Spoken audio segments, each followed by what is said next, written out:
क्या डिफरेंस है एक कार्डियक अरेस्ट में और गैस इश्यू में? सबसे पहले मैं आपसे वो जानना चाहूँगा। हम पहले तो किसी भी चीज़ को गैस लेबल करना गलत है और हमारी सोसाइटी में हमें लगता है कि हम कुछ भी हमें होता है हमें गैस है, तो उसके चलते बहुत सारी बीमारियां जो हैं वो छुप जाती हैं। तो कितना पैसा लगता है एक डॉक्टर को बनाने में?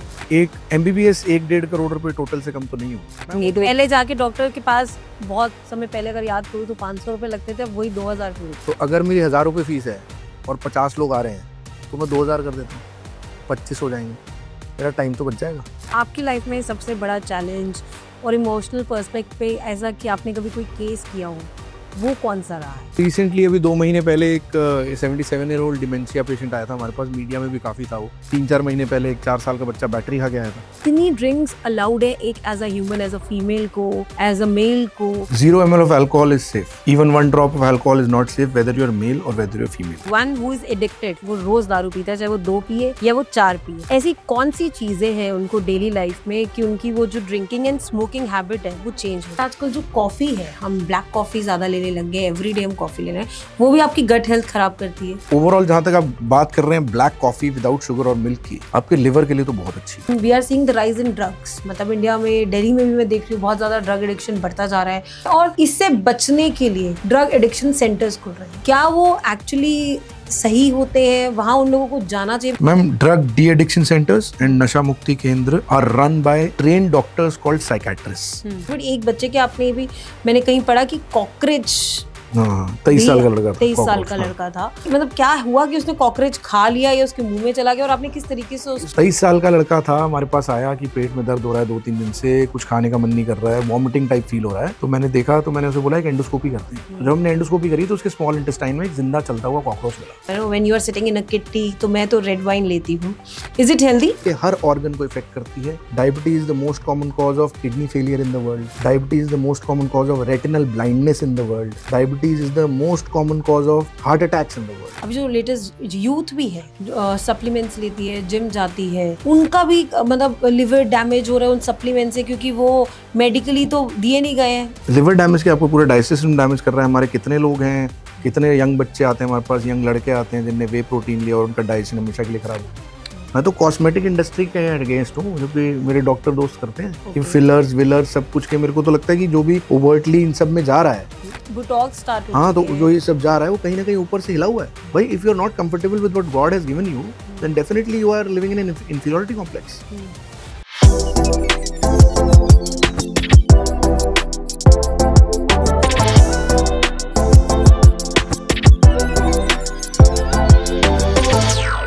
नमस्कार साथियों, मैं शिल्पा धवन, आपकी होस्ट कॉफ़ी अनफिल्टर्ड पे। आज मैं एक पर्सनल बात आप लोगों से एक शेयर करना चाहूँगी।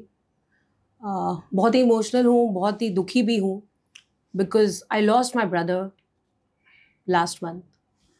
और कुछ ऐसा हुआ कि मुझे लगता है कि मुझे आप लोगों से इस बात को ज़रूर शेयर करना चाहिए इस पॉडकास्ट के थ्रू।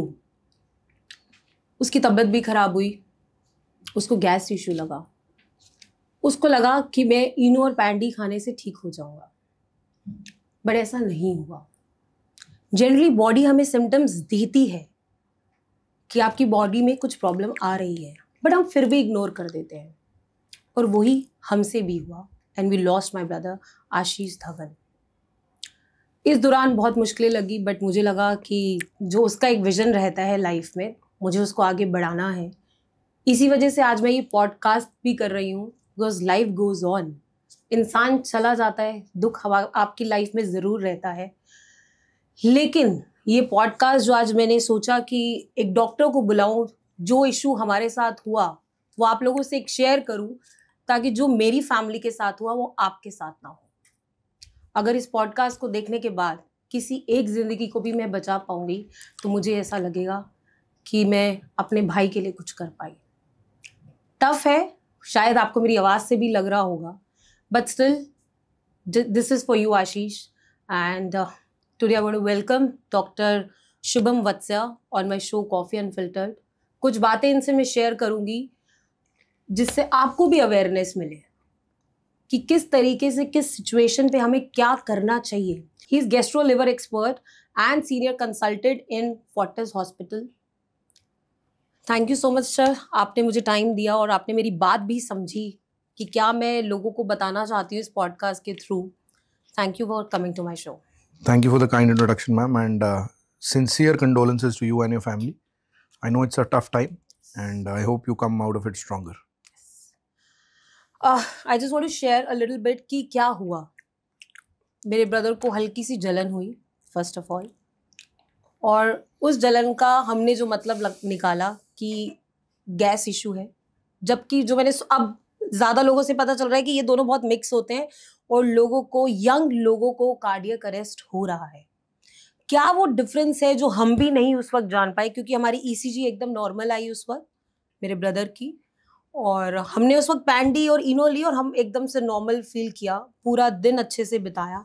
तो वो क्या डिफरेंस है एक कार्डियक अरेस्ट में और गैस इश्यू में, सबसे पहले मैं आपसे वो जानना चाहूँगी. हम पहले तो किसी भी चीज़ को गैस लेबल करना गलत है, और हमारी सोसाइटी में हमें लगता है कि हम कुछ भी हमें होता है हमें गैस है, तो उसके चलते बहुत सारी बीमारियां जो हैं वो छुप जाती हैं, और कुछ ऐसी इमरजेंसीज होती हैं, जैसे आप कार्डियक इमरजेंसीज होती हैं जो आप गैस का नाम देते हैं और वो जान ले लेती हैं.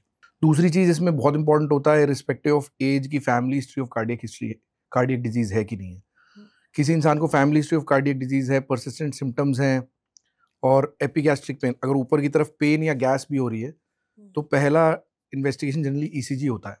और ईसीजी के साथ कुछ ब्लड टेस्ट होते हैं, जैसे जिसको ट्रोपोनिन आई बोला जाता है, जो ऐसे हार्ट अटैक्स को डायग्नोज कर सकते हैं जो ईसीजी में नहीं नजर आते. क्योंकि ईसीजी में जो नजर आता है उसे एसटी एलिवेशन मायोकार्डियल इंफार्क्शन बोला जाता है, STEMI. जो ईसीजी में नहीं होता उसे NSTEMI बोला जाता है, नॉन एसटी एलिवेशन MI का मतलब होता है हार्ट अटैक, मायोकार्डियल इंफार्क्शन. तो अगर ऐसा है कि फैमिली हिस्ट्री है किसी पेशेंट को, सिम्टम्स हैं, ईसीजी नॉर्मल है, तो ऐसे ब्लड टेस्ट उसके होने चाहिए जो उस टाइम पे बता सकते हैं, क्योंकि ये बहुत ही सीरियस इवेंट है. और आजकल sudden cardiac deaths irrespective of age बढ़ गई हैं. कुछ लोग ऐसा पोस्टुलेट करते हैं कि कोविड के बाद ये बढ़ा है. मतलब यंग डेथ्स जो हो रही हैं, बोला जा रहा है कि because of the Covid vaccine हो रही है. वैक्सीन से तो नहीं हो रही है मैम, कोविड इन्फेक्शन से डेफिनेटली हो सकती है. कोविड वैक्सीन तो मैंने 3 बार लगवाई है, और कोविड वैक्सीन तो वो तो एक होक्स है, मतलब वो आई थिंक पॉलिटिकल भी ज़्यादा है कि कुछ लोग कोविड वैक्सीन के अगेंस्ट हैं, उस पर नहीं जाऊँगा. बट हाँ, कोविड इन्फेक्शन अपने आप में मायोकार्डियल इंफार्क्शंस करवा सकता है, तो उसके आफ्टर इफेक्ट्स में कई बार मायोकार्डियल इंफार्क्शंस या हार्ट अटैक्स देखे गए हैं. और यस, कोविड की वजह से बढ़े हैं, बट अब हमें पता इसलिए लगते हैं क्योंकि पॉपुलेशन भी बढ़ गई है और सोशल मीडिया भी बढ़ गया है जी. जैसे अब आपके ब्रदर के बारे में सबको पता लग जाएगा, राइट? तो ऐसा लगेगा ज़्यादा हो रहा है, बट पहले भी होता था. हाँ, पहले से ज़्यादा डेफिनेटली हुआ है, बढ़ गया है. इसमें मैम बहुत सारे सप्लीमेंट यूज़ का भी ये रोल आता है, क्योंकि जिम विम में भी, मुझे नहीं पता आपके ब्रदर के साथ था कि नहीं था, I am not going on that. मैं जनरल बात कर रहा हूँ अपनी पब्लिक के लिए, कि बहुत सारे लोग स्टेरॉयड अब्यूज़ करते हैं जिम्स में, क्रिएटिन अब्यूज़ करते हैं. जो वे प्रोटीन्स इंडिया में आते हैं वो भी न्यूट्रास्यूटिकल्स रेगुलेटेड नहीं है, उसमें क्या एग्जैक्ट कॉम्पोनेंट्स हैं किसी को पता नहीं है, वो सब भी इसमें रोल प्ले करता है. ठीक है, जैसे आपने सुना होगा जिम में बहुत सारे हार्ट अटैक्स होते हैं यंग लोगों के. और एक कोई एक्टर थे जो यंग 40s में जिम में ही सडन कार्डियक डेथ से मरे थे, मुझे नाम ध्यान नहीं है. तो ये सब डेफिनेट रोल प्ले करते हैं. बट हाँ, फैमिली हिस्ट्री किसी को है, सिम्टम परसिस्टेंट है, तो सिर्फ ईसीजी पे नहीं जाना चाहिए. So that's the mistake we did. और मैं आशा करती हूँ कि किसी के साथ किसी बुरे वक्त में ऐसा ना हो. But the life goes on. So अब हम बहुत ज़्यादा, मैं पर्सनल नहीं होंगी, बिकॉज अगर मैं पर्सनल हुई तो मुझे लगता है ये शो करना ही मुश्किल हो जाएगा.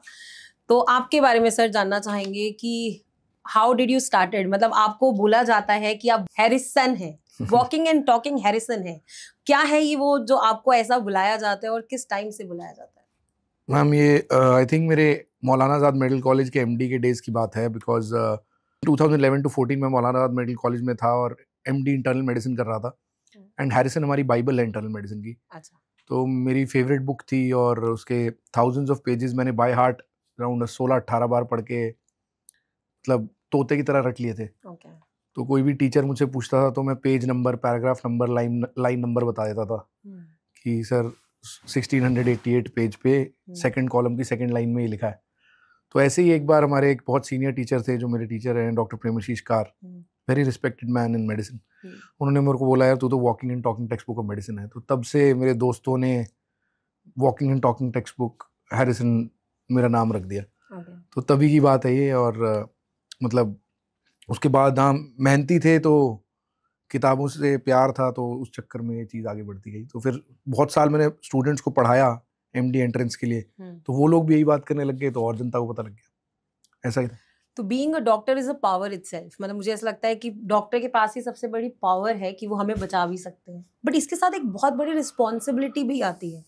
तो क्या आपको इन चीज़ों से डर लगता है? बिकॉज जब किसी इंसान को कुछ हो जाता है तो सबसे पहले जो फैमिली होती है, because they are emotionally attach, तो वो डॉक्टर को ही ब्लेम करती है।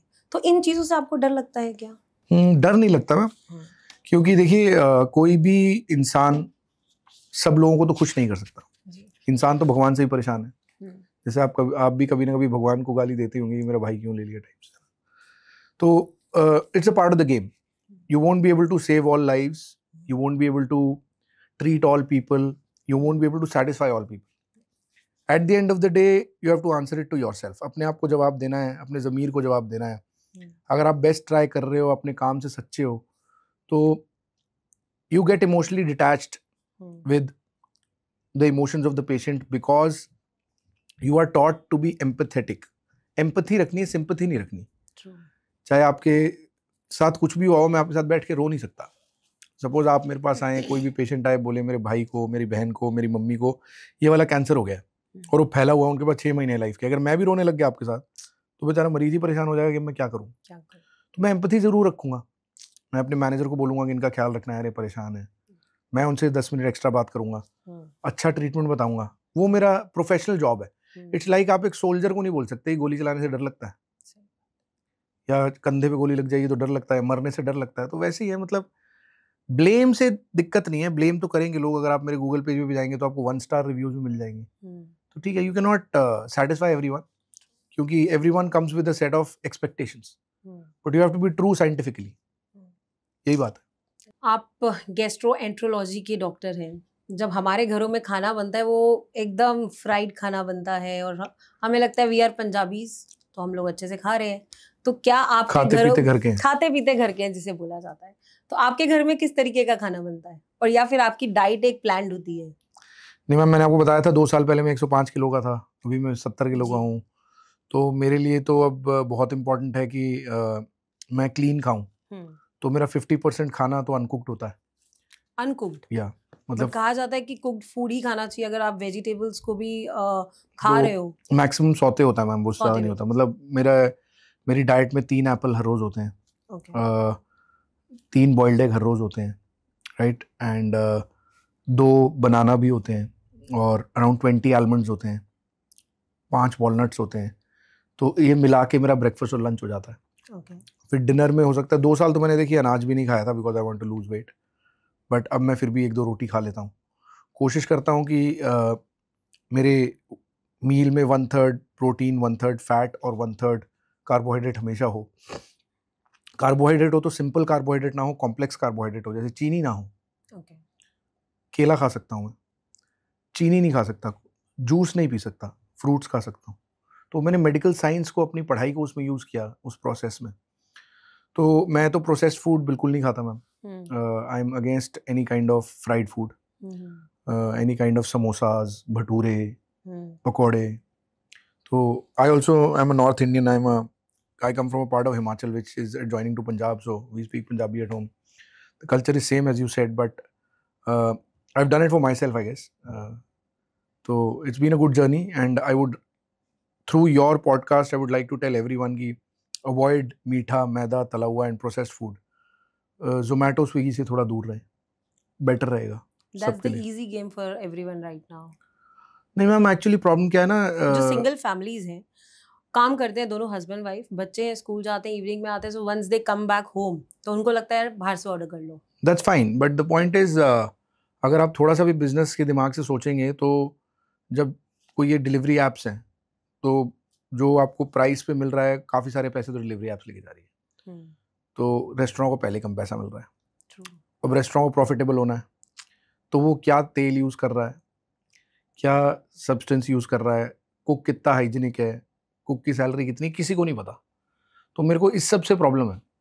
Rather than I would be more in favour कि मैं किसी अच्छे रेस्टोरेंट पे जाके खा लूँ रादर देन डिलीवरी ऐप से ऑर्डर करूं, क्योंकि मैथ्स मुझे बताती है कि अगर कोई रेस्टोरेंट भी होगा जो डिलीवरी ऐप के थ्रू डिलीवर कर रहा है, उसके खाने की क्वालिटी कम होनी चाहिए, अगर लॉजिकली मैं सोचूं तो उसको पैसे बचने चाहिए। एग्जैक्टली क्योंकि जब वो आप उसके पास जा रहे हो तो वो थर्ड पार्टी इन्वॉल्व नहीं है, और जब वो घर पे खाना भेज रहा है तो थर्ड पार्टी मेजर चंक लेके जा रही है। तो I think if we can discourage delivery apps तो हमारे लिए काफ़ी अच्छा होगा, मतलब that is my observation. And दूसरी चीज़ मैं ये बोलूँगा कि आप जितना डिलीवरी ऐप्स पे खर्च रहे हैं उससे कम में आपका एक मंथली कुक आ जाएगा। अगर आप कैलकुलेट करें तो अगर आप दिन का एक बार ऑर्डर करेंगे, अगर आप कह रहे हैं 2 हस्बैंड वाइफ हैं और 2 बच्चे हैं, तो एक बार ऑर्डर करेंगे तो 500 रुपये का खाना तो आएगा ही। तो अगर 500 रुपये आपने 20 दिन कर लिया तो 10,000 रुपये हो गया, तो उससे बहुत कम में आपका एक कुक आ जाएगा। और उन डॉक्टर्स के पास जाना, बिकॉज हमें तो नहीं पता कि किसने कितने पैसे देके डिग्री दी है या कौन सा आयुर्वेदिक डॉक्टर है कौन सा नहीं है, किसके पास जाना चाहिए। इस तरीके से करप्शन भी मेडिकल फील्ड में बढ़ता जा रहा है। How you see this thing and how you manage being such an topper आप रहे हैं, और यहाँ पे डॉक्टर्स बन रहे हैं सिर्फ पैसे देकर, और हमें वो क्या इंजेक्शंस लगा रहे हैं नो वन नोज, और कहा जा रहा है कि डेथ रेट्स भी बढ़ते जा रहे हैं इन वजह से। Luckily, unluckily, my dad didn't have the money to put me into private. तो मेरे पास ऑप्शन नहीं था। ऐसे मैं अपने फादर से कई बार पूछता हूँ कि अगर मेरा PMT जो प्री मेडिकल टेस्ट होता है वो सरकारी नहीं निकला होता तो क्या होता, तो कहते तू BSc कर रहा होता कहीं वेंकटेश्वर कॉलेज से या इधर से उधर से। तो मैंने कहा चलो अच्छा है कि निकल गया। Ma'am I have nothing against them. देखिए मैं थोड़ा ना अपने काम से मतलब रखने वाला आदमी हूँ, तो जिसके पास पैसे हैं, जिसके नर्सिंग होम चल रहे हैं, अपने बच्चे को डॉक्टर बनाना है, उसका बच्चा उसने कभी मेहनत करी नहीं है, उसको डॉक्टर बनाना ही बनाना है अपनी दुकान चलाने के लिए, अस्पताल चलाने के लिए, तो पैसे देके करा रहा है। ऑब्वियसली क्वालिटी में तो डिफरेंस होगा, मतलब इसमें कोई डाउट नहीं है, क्वालिटी में, ट्रेनिंग में और IQ में भी जी। अगर मेरी ऑल इंडिया रैंक 72 PMT में थी, ऑल इंडिया रैंक एक टॉप रैंक MD में थी, तो वो बंदा जिसकी लाख रैंक भी नहीं आई उसको IQ कैसे कंपेयर होगा ना। तो वही चीज़, जैसे अगर मैं आपको इंटेलिजेंस मैम क्या है ना कि हर डायमेंशन में होती है। अगर मैं आपको डिलीवरी ऐप्स की भी मैथमेटिक्स समझ पा रहा हूँ, वो इसलिए समझ पा रहा हूँ कि मैं इंटेलिजेंट हूँ और मैं उतना ऑब्जर्व करके उसे समझ पा रहा हूँ। तो जिसमें उस लेवल का इंटेलेक्ट ही नहीं है तो वो बीमारी भी उतनी नहीं समझ पाएगा। वो प्रॉब्लम है हमारी। अब वो पॉलिटिशियन लेवल पे है, किस लेवल पे है, मैं उसको ना कभी समझ पाया, ना समझना चाहूँगा। But yes, medical private colleges काफ़ी सारा पैसा कमाते हैं और काफ़ी एक्सपेंसिव है मेडिकल एजुकेशन। जैसे आप बताती हैं आपके बच्चे छोटे हैं, अगर आप उनको डॉक्टर बनाना चाहती हैं और प्राइवेट से बनाना चाहती हैं तो आज से आपको सेव करना शुरू कर देना चाहिए। तो कितना पैसा लगता है एक डॉक्टर को बनाने में? मैम आई हैव नो, हर कॉलेज का अलग होगा, बट आई थिंक एक MBBS 1-1.5 करोड़ रुपए टोटल से कम तो नहीं होगी। तो दैट्स व्हाई जो डॉक्टर्स होते हैं अपनी इच्छा अनुसार अपनी फीस भी रख लेते हैं, क्योंकि टैक्सेबल तो है नहीं। इनसरमाउंटेबल अमाउंट ऑफ टैक्स, इनसरमाउंटेबल, मतलब आप कैलकुलेट भी नहीं कर पाओगे। अगर मैं आपको सच बोल दूंगा कैमरा पे कितना टैक्स मैं पे करता हूँ तो फिर कोई सरप्राइज हो जाएगा। तो नहीं, ऐसा कुछ नहीं है, सेम है, प्रोफेशनल है। तो आपको जैसे कंपनी में होता है कि खर्चे डलते हैं, मेरे बिना कंपनी के खर्चे डल सकते हैं। जैसे अगर मेरा क्लिनिक है, उसका इलेक्ट्रिसिटी बिल है तो खर्चा डलेगा, चाहे वो बिल मेरे नाम पे है। मैंने कोई मशीन खरीदी, उसके मेंटेनेंस के खर्चे हैं, वो खर्चा डलेगा। मैंने कोई OT ड्रेस खरीदी जो मैं अस्पताल में पहनता हूँ तो उसका खर्चा डलेगा। बट टैक्स ऐसा कुछ नहीं है। बट अपनी मन मर्जी की फीस तो होती है मैम। वो तो पहले जाके डॉक्टर के पास बहुत समय पहले अगर याद करूँ तो 500 रुपए लगते थे, अब वही 2000 रुपए हो चुकी है फीस। डिमांड एंड सप्लाई की गेम है मैम। देखिए एक टाइम पे क्या होता है, मैं आपको बताता हूँ ये other side of the table की बात, कि मैं 12-14 घंटे काम करता हूँ। अब मैं पहले मेरा क्लिनिक 8 बजे तक होता था, अब वो 10 बजे तक हो गया है। ऐसा नहीं कि 10 बजे तक बैठता हूँ मैं, पर पेशेंट ही खत्म नहीं होते। तो उसका क्या तरीका है? मुझे तो घर जाना है अपनी फैमिली के पास। तो अगर मेरी 1000 रुपये फीस है और 50 लोग आ रहे हैं तो मैं 2000 कर देता हूँ, 25 हो जाएंगे, मेरा टाइम तो बच जाएगा। तो वो एक चीज़ है जो आपकी डिमांड बढ़ रही है। आपकी डिमांड बढ़ रही है तो आप उसकी प्राइस बढ़ा रहे हो। और मेजॉरिटी लोग, जैसे मेरे एक टीचर थे मेरी फर्स्ट जॉब में, मेरे सीनियर थे, बहुत ही popular, one of the most popular gastroenterologist in the world, doctor Rakesh Tandon. तो उनकी कंसल्टेशन 3500 रुपये थी और वो 2000 से बढ़ाते ले गए थे। क्यों? कि भाई मैं नहीं देखना चाहते थे पेशेंट यार। और लोग फिर वेट भी कर रहे हैं 15 दिन दिखाने के लिए। तो वो एक डिफरेंट चीज़ है मैम। और ऐसे देखिए किसी को कोई पैसे नहीं देता, कोई डॉक्टर ऐसे फीस बढ़ा देगा और उसे सारे लोग फीस दे देंगे, ऐसा नहीं होता। अगर उसमें कोई तो रिजल्ट, देखिए मैम रिजल्ट ओरिएंटेड है ना। अगर मेरे फादर कोई बहुत बड़े डॉक्टर हैं, आप मेरे को पहले नहीं दिखाओगे, उन्हीं को दिखाओगे। और अगर मेरे को दिखाना है तो आप किसी और डॉक्टर को दिखाओगे जो पॉपुलर है, मतलब जिसको आप देखिए, आप बीमार हैं तो अपनी फैमिली में पूछते हैं किसको दिखाऊं। अब आपका फैमिली मेंबर बता रहा है आप डॉक्टर शुभम बच्चा को दिखाइए, तो आपके फैमिली मेंबर और डॉक्टर शुभम बच्चा तो कोई रिश्ता नहीं है ना। डॉक्टर शुभम बच्चा ने कुछ डिलीवर किया होगा उनको, तभी वो बोल रहे हैं, तो आपका ट्रस्ट है। अब आपको जाके पता लगा फीस इतनी है, तो आप वो पे कर रहे होंगे, because that is the trust.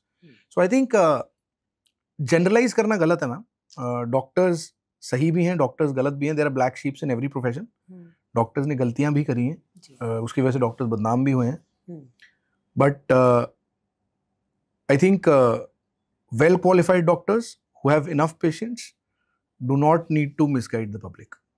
मतलब आपकी लाइफ में सबसे बड़ा चैलेंज और इमोशनल पर्सपेक्ट पे ऐसा कि आपने कभी कोई केस किया हो, वो कौन सा रहा है?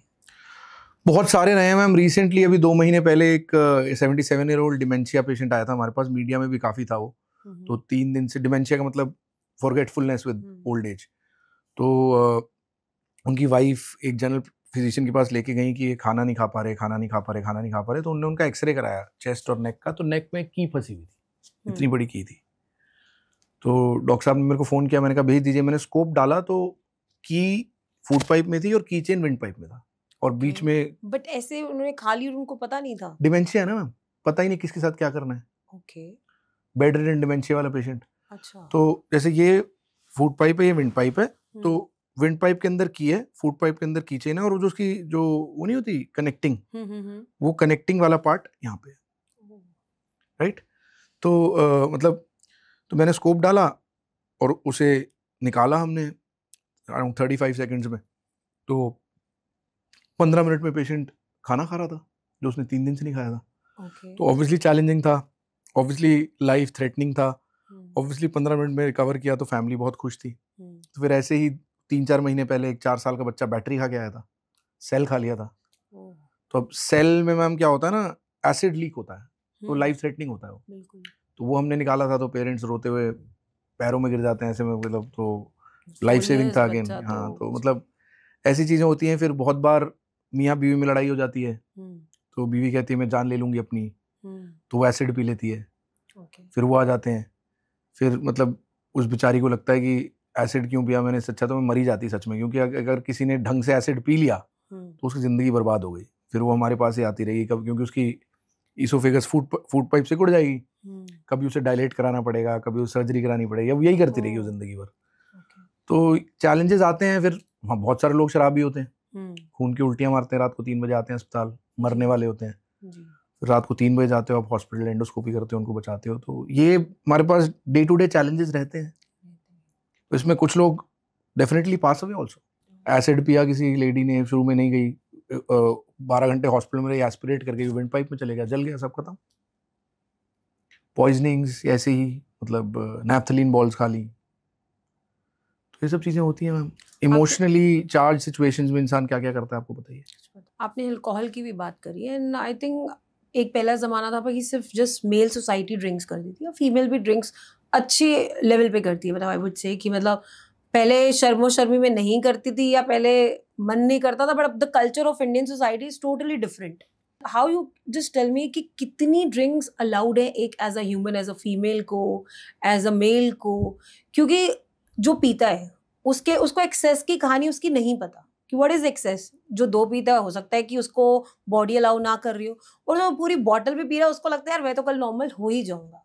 So what is right and what is wrong? 0 ml of alcohol is safe.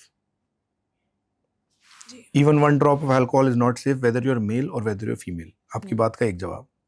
दूसरा जवाब, बायोलॉजिकली हमारी बॉडी ऐसी बनी है, मेल्स और फीमेल्स की, कि जितने अमाउंट में मेल का लिवर डैमेज होगा उसके हाफ अमाउंट में फीमेल का लिवर डैमेज होगा। ओके।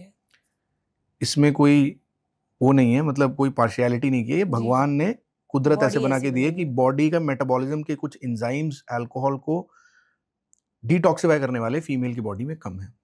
तीसरी चीज, हमारे बॉलीवुड ने, हमारी मीडिया ने, हमारी कैपिटलिस्टिक इकोनॉमी ने फेमिनिज्म बेचा है।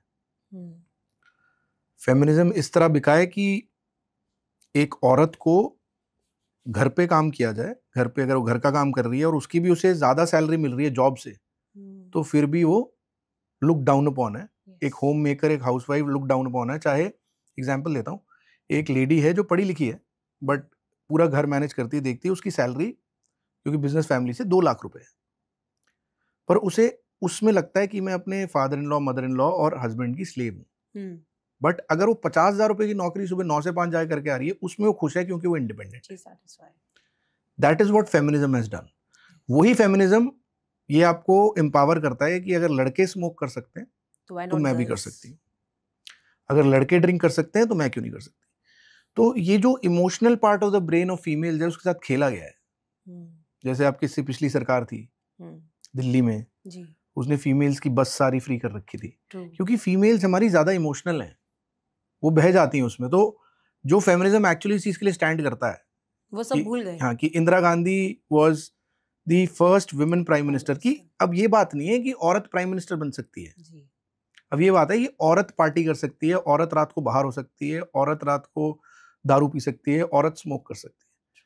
तो ये मेरी ऑब्जर्वेशन है दैट हमारे बेचारी महिलाओं के साथ माइंड गेम खेली गई है।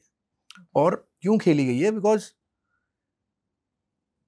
टोबैको पे जो टैक्स है वो अनाप शनाप है जी, और वो कभी कम हो नहीं पाएगा। उनके कस्टमर्स बढ़ गए। बिल्कुल 100%। आप देखिए आज के टाइम पे किसी कॉर्पोरेट ऑफिस में अगर कोई फीमेल स्मोक नहीं करती, पार्टी नहीं करती, ड्रिंक नहीं करती, तो उसे लगता है कि मैं अब नॉर्मल हूँ। हाँ, मतलब आजकल तो ये हो गया कि अगर आप तू पीती नहीं है, मतलब गर्ल्स को मतलब सामने वाले से पूछते अरे क्या बात कर रहे हो, you are Delhiite, you don't drink. आपने जैसे बोला तू पीती नहीं है, इसका क्या मतलब हुआ? ट्राइंग टू मेक यू, या इट्स अ फेमिनिज्म वर्ड। हाँ, सो पूरी आपने जो परिभाषा है उस शब्द की चेंज कर दिया, वो बदल दी है। So the feminism in the young, in you know the youngest generation is totally changed now. नहीं मैम, फेमिनिज्म क्या है? देखिए पहले तो I am a very big fan of females. I have a daughter, so for a father there is nothing bigger than a daughter, right? So कोई भी मेरी बात कोई ना समझे, मैं फीमेल्स के अगेंस्ट बोल रहा हूँ, राइट? तो मुझे लगता है कि फीमेल्स मल्टीटास्क कर सकती हैं, आदमी नहीं कर सकता। आदमी बाहर जाके पैसे कमाए घर आ सकता है, उसे घर का कुछ भी नहीं पता होता, उसका टाल कहाँ ये भी नहीं पता होता, कपड़े कहाँ ये भी नहीं पता होता, राइट? फीमेल्स बच्चा पालती हैं, जॉब करती हैं, खाना भी बना देती हैं, मेड को भी मैनेज करती हैं, मल्टीटास्क करती हैं, they are super powers. The point is men and women cannot be ever equal because women are way superior. ठीक है? The point is they are misguided by the media, by Bollywood, by everything to get into this. तो इसलिए जो आपका सवाल है, आगे चल के आपको फीमेल्स अल्कोहलिक लिवर डिजीज बहुत ज्यादा मिलने वाली है। बहुत ज्यादा का मतलब बहुत ज्यादा। Okay, the one who is addicted, वो रोज दारू पीता है, चाहे वो 2 पिए या वो 4 पिए, ऐसी कौन सी चीजें हैं उनको डेली लाइफ में कि उनकी वो जो ड्रिंकिंग एंड स्मोकिंग हैबिट है वो चेंज हो जाए? Will power. It's easy ma'am, it's easy. आपको सोने के लिए दारू लेना आसान है। इंसान आसान तरीके ढूंढ रहा है क्योंकि बाहर वो इतना परेशान है। मेडिकल हेल्प लीजिए आप मैम, उसके लिए विल पावर चाहिए ना। देखिए मेजॉरिटी लोग मेडिकल हेल्प क्यों नहीं लेते? क्योंकि छोड़ना ही नहीं चाहते। आप अगर उनको बोलोगी तो अपने दिल पे हाथ रख के बोल कि तू सच में स्मोकिंग छोड़ना चाहता है, वो नहीं बोलेगा, वो नहीं छूट भी नहीं सकती है। जनरली देखा गया है जो स्मोकर्स होते हैं वो छोड़ना भी चाहें, कुछ मेडिसिन्स भी आती हैं, निकोटिक्स आता है, वो छोड़ना भी चाहे वो ट्राई करते हैं, but they are back to the same thing. मतलब वो मे भी हफ्ते के लिए छोड़ दे, महीने के लिए छोड़ दे, but after 1 month it's not, मतलब they are back to the same thing. हम एक बिल टेबल करते हैं पार्लियामेंट में कि आज के बाद इंडिया में टोबैको नहीं बिकेगा, सबकी छूट जाएगी। एक तरीका ये तो हो गया डंडे से छुड़वाना। अब दूसरा है प्यार मोहब्बत से छोड़ना। प्यार मोहब्बत से कोई छोड़ना नहीं चाहता जी। ये तो वाली बात हो गई, हम कॉलेज में थे, एक लड़का और लड़की रिलेशनशिप में थे, तो लड़की ने बोला मुझे छोड़ दे, लड़के ने बोला मैं तो नहीं छोड़ूंगा, उसके पीछे पड़ गया, ये हो गया, उस लेवल तक पहुंच गया, गाली गलौज सब पूछ गया कि लड़की ने पुलिस में कंप्लेंट कर दी। अब पुलिस वाले डंडे लेके आए कि अगर तूने अब उससे बात करी तेरे को पीट देंगे, कल से उसने बात करनी बंद कर दी। ये तो वाला तरीका हो गया ना जी। लातों को बहुत बातों से नहीं मानते।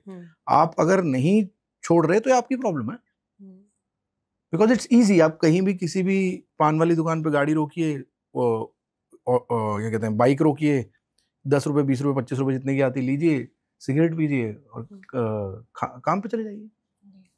कन्वीनियंट है ना, कन्वीनियंट है, तो आप उसको ये नहीं नाम दे सकते कि छूटती नहीं है, आप छोड़ना नहीं चाहते हो।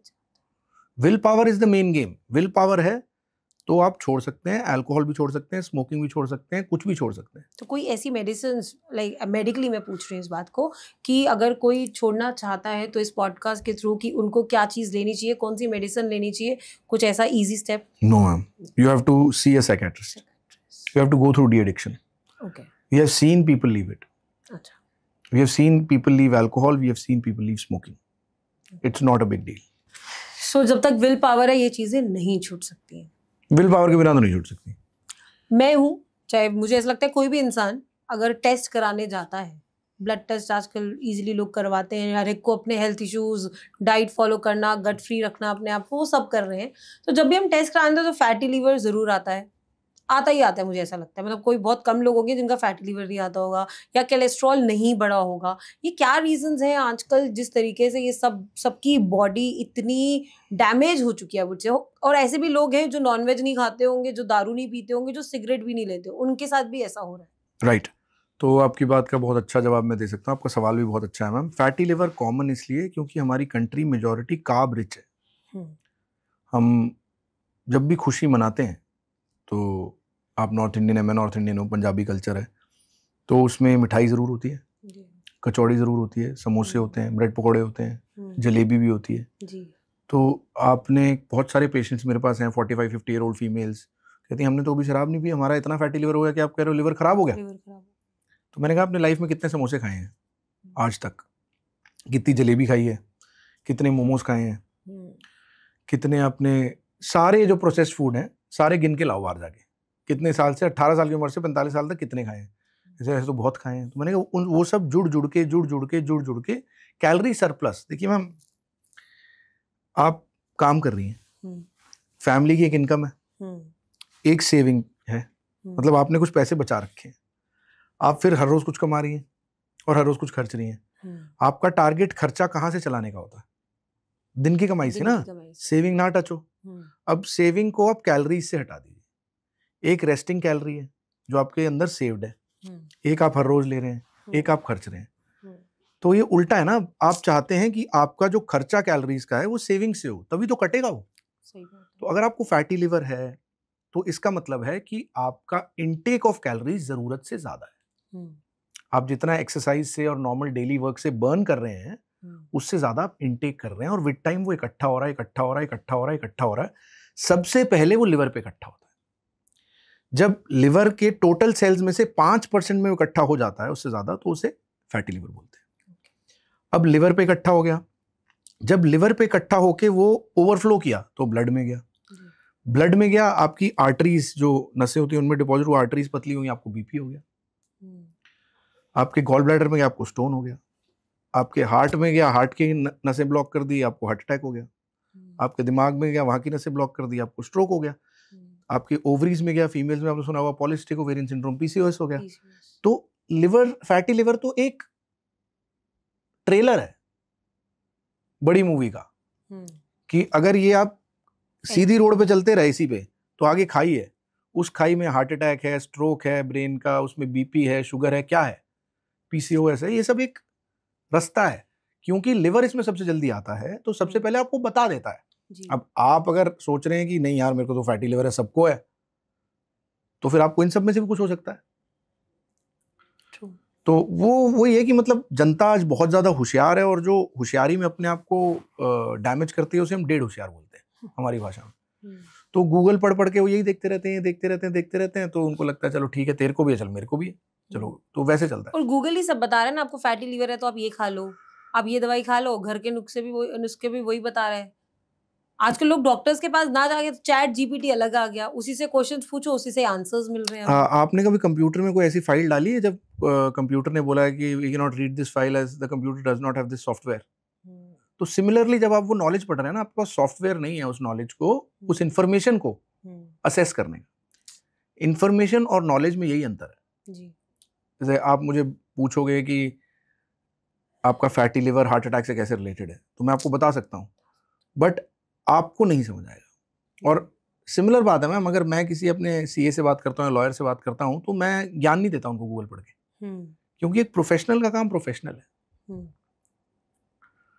हमने इतने साल पढ़ाई करी है तो हम उस चीज को क्यों हमें व्हाट्सएप पे इतनी सारी रिपोर्ट्स भेजते हैं? आजकल तो डॉक्टर्स ने लिख दिया कि don't share your prescriptions ma'am और रिपोर्ट्स ऑन पॉसिबल नहीं है, व्हाट्सएप। पॉसिबल नहीं है। 1000 व्हाट्सएप दिन के आप मुझे व्हाट्सएप करोगे, आपको ऑटो रिप्लाई आ जाएगा जी।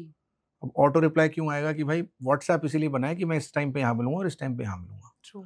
अब कोई बहुत, और दूसरी बात है मैम, हर कोई दोस्त बनना चाहता है तो हर कोई रिपोर्ट्स भेज के फिर दोस्ती भी शो करता है, तो it's not possible to maintain them over a long period of time. अब मुझे 8 साल हो गए हैं, मैं दिल्ली में पला बड़ा हूँ, मेरी दिल्ली से स्कूलिंग है, मेरी दिल्ली से एमबीबीएस है, दिल्ली से एमडी है, तो आधी दिल्ली जानती है मेरे को। मैंने भी आज आपका नंबर ले लिया। हाँ, तो मतलब वो पॉइंट नहीं है। पॉइंट ये कि आप डिलीवरी नहीं कर पाते। कई बार लोगों को लगता है कि बहुत बड़ा आदमी बन गया, रिप्लाई नहीं करता, कॉल नहीं उठाता। मेरी भी तो मेंटल सैनिटी है, मेरे पास भी तो 24 घंटे हैं, है ना। तो मतलब so that is the thing. So I think Google is a very good platform, but the point is it's a search engine, and artificial intelligence cannot replace human intelligence, at least in medicine. Okay. Because as far as health is concerned, particularly after COVID, the emotional attachment to health is super high. I agree. AI आपको emotion नहीं दे सकता। जब आप आज भी मानेंगी 80% मरीज जिस doctor पे विश्वास करते हैं, अगर वो डॉक्टर उन्हें बोल दे तू ठीक है, कुछ नहीं है तेरे को, या तू ठीक हो जाएगा, उसके अगले 15 दिन जब तक वो दोबारा दिखाने आता है तब तक वो ठीक रहता है। पूरी फैमिली बोलती नहीं यार इतने नामी गिरामी डॉक्टर हैं, मैं उनको इतने साल से जानता हूँ, इतने साल से जानती हूँ, तो ठीक है। तो आप वो चीज रिप्लेस करना चाहते हो, बात अलग है, बट आई थिंक जो ये ट्रेंड है, एंड मैम देखो दूसरी बात मैं वो बताता हूँ, एक अक्षय कुमार की मूवी थी, इसमें दिखाया था कि एक मरे हुए आदमी को वेंटिलेटर पे इतने दिन रखा हुआ था बिल बनाने के लिए। तो ये जो एक्चुअली प्रोग्राम्ड तरीका है ना डॉक्टर्स को बदनाम करने का, इस चक्कर में सोसाइटी में एक इमेज बन गई है कि डॉक्टर चोर है। उस चक्कर में बहुत सारे लोग अपनी जिंदगी खो रहे हैं। हाँ, मतलब होता है ऐसा। मेरे ब्रदर ने भी मॉर्निंग में कहा कि मैं, हमारे वहाँ पे 2 लोकल हॉस्पिटल्स हैं, नर्सिंग होम्स हैं, तो ये मैं इन दोनों पे ना, ये दोनों ही फ्रॉड है, मैं तो अनिमेश आर्या के यहाँ जाऊंगा। That was his first take in the morning जब उसको प्रॉब्लम होनी शुरू हुई। मैम देखो आपकी तो बहुत ही पर्सनल बात है, मैं तो जेनरिक बात कर रहा हूँ। I don't want to make you feel worse because it's a very tough time for you and I am a good human being. I am very, मैं आज इतना कम मैं बोलता नहीं हूँ। मेरी पीए मुझसे ही पूछ रही थी अब इतना कम क्यों बोल रहा है, मैंने कहा यार मैडम की ब्रदर के साथ ऐसा हुआ है तो मैं क्या ही बोलूँ। सो द पॉइंट इज, इससे मैम देखो दूसरी बात क्या है, इसी चक्कर में ना हम किसी भी पेशेंट को कन्विंस नहीं करते। हम क्या करते हैं, अपने आप को सेव करने के लिए अपना ओपिनियन रिटर्न में देते हैं। सपोज मुझे देखा है इंसान, पता है कि इंसान मरने वाला है और मैं बचा सकता हूँ, मैं उसके पेपर पे लिखता हूँ patient was advised admission, patient and attendants not willing for admission, sign stamp.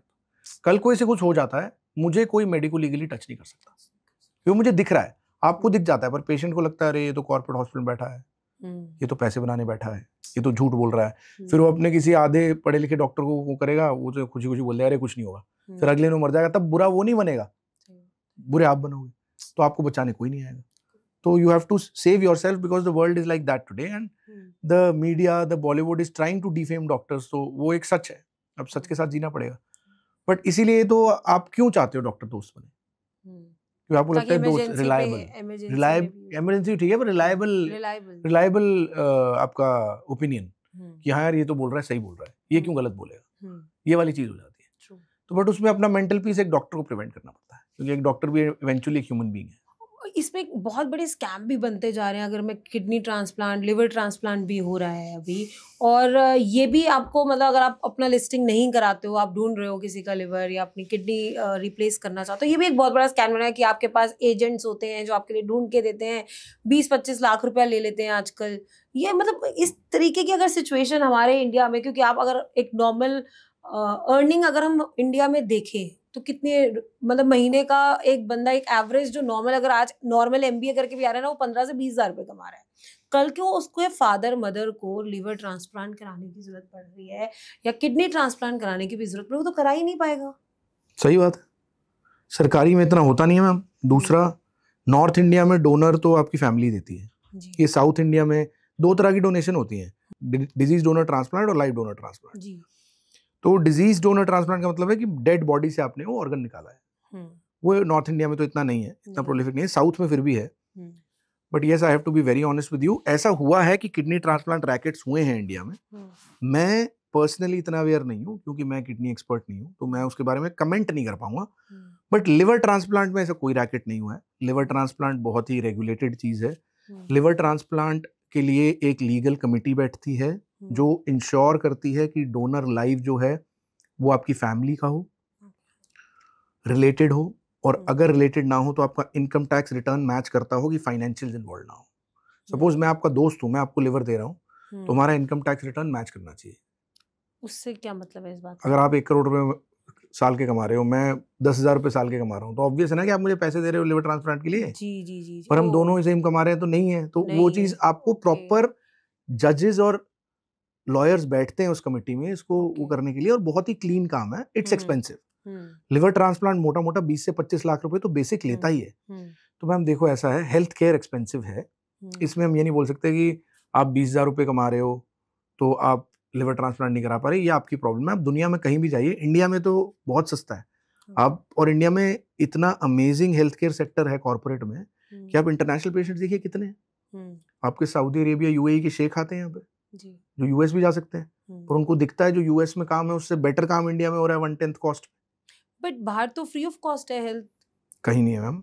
जो आप बात कर रहे हो, आप एनएचएस की बात कर रहे हो, वो इंग्लैंड की बात कर रहे हो। यूएस में कुछ फ्री नहीं है। बिल्कुल भी फ्री नहीं है यूएस में। यूएस में तो आप इंश्योरेंस ना हो आपके पास तो आप लुट जाओ। वहां पे तो कंसल्टेशन ही $1,000 है। आप तो $1,000 की बात कर रहे थे ना, मैं $1,000 की बात कर रहा हूँ। मतलब मेरे लेवल के डॉक्टर को दिखाने के लिए $1,000 फीस है, तो वो तो अनमैचेबल है। तो वही कह रहा हूँ, health care is expensive in every part of the world. और जो आप बात कर रहे हैं कनाडा, इंग्लैंड, जहाँ पे ये सब फ्री है, वहाँ पे 6-6 महीने की वेटिंग भी है। अच्छा, आप तो तब तक तो मतलब आप वेटिंग पे तो कैसे रुक सकते हैं? आपको मैं बहुत इंटरेस्टिंग बात बताता हूँ। दिसंबर और जनवरी में मेजॉरिटी पेशेंट जो हमारे होते हैं एनआरआई होते हैं, क्योंकि वो घर आए होते हैं छुट्टी पे, तो कहते हैं भाई अभी दिखा ले, और मेडिसिन भर भर के लेके जाते हैं, नहीं तो फिर कुछ मिलेगा ही नहीं।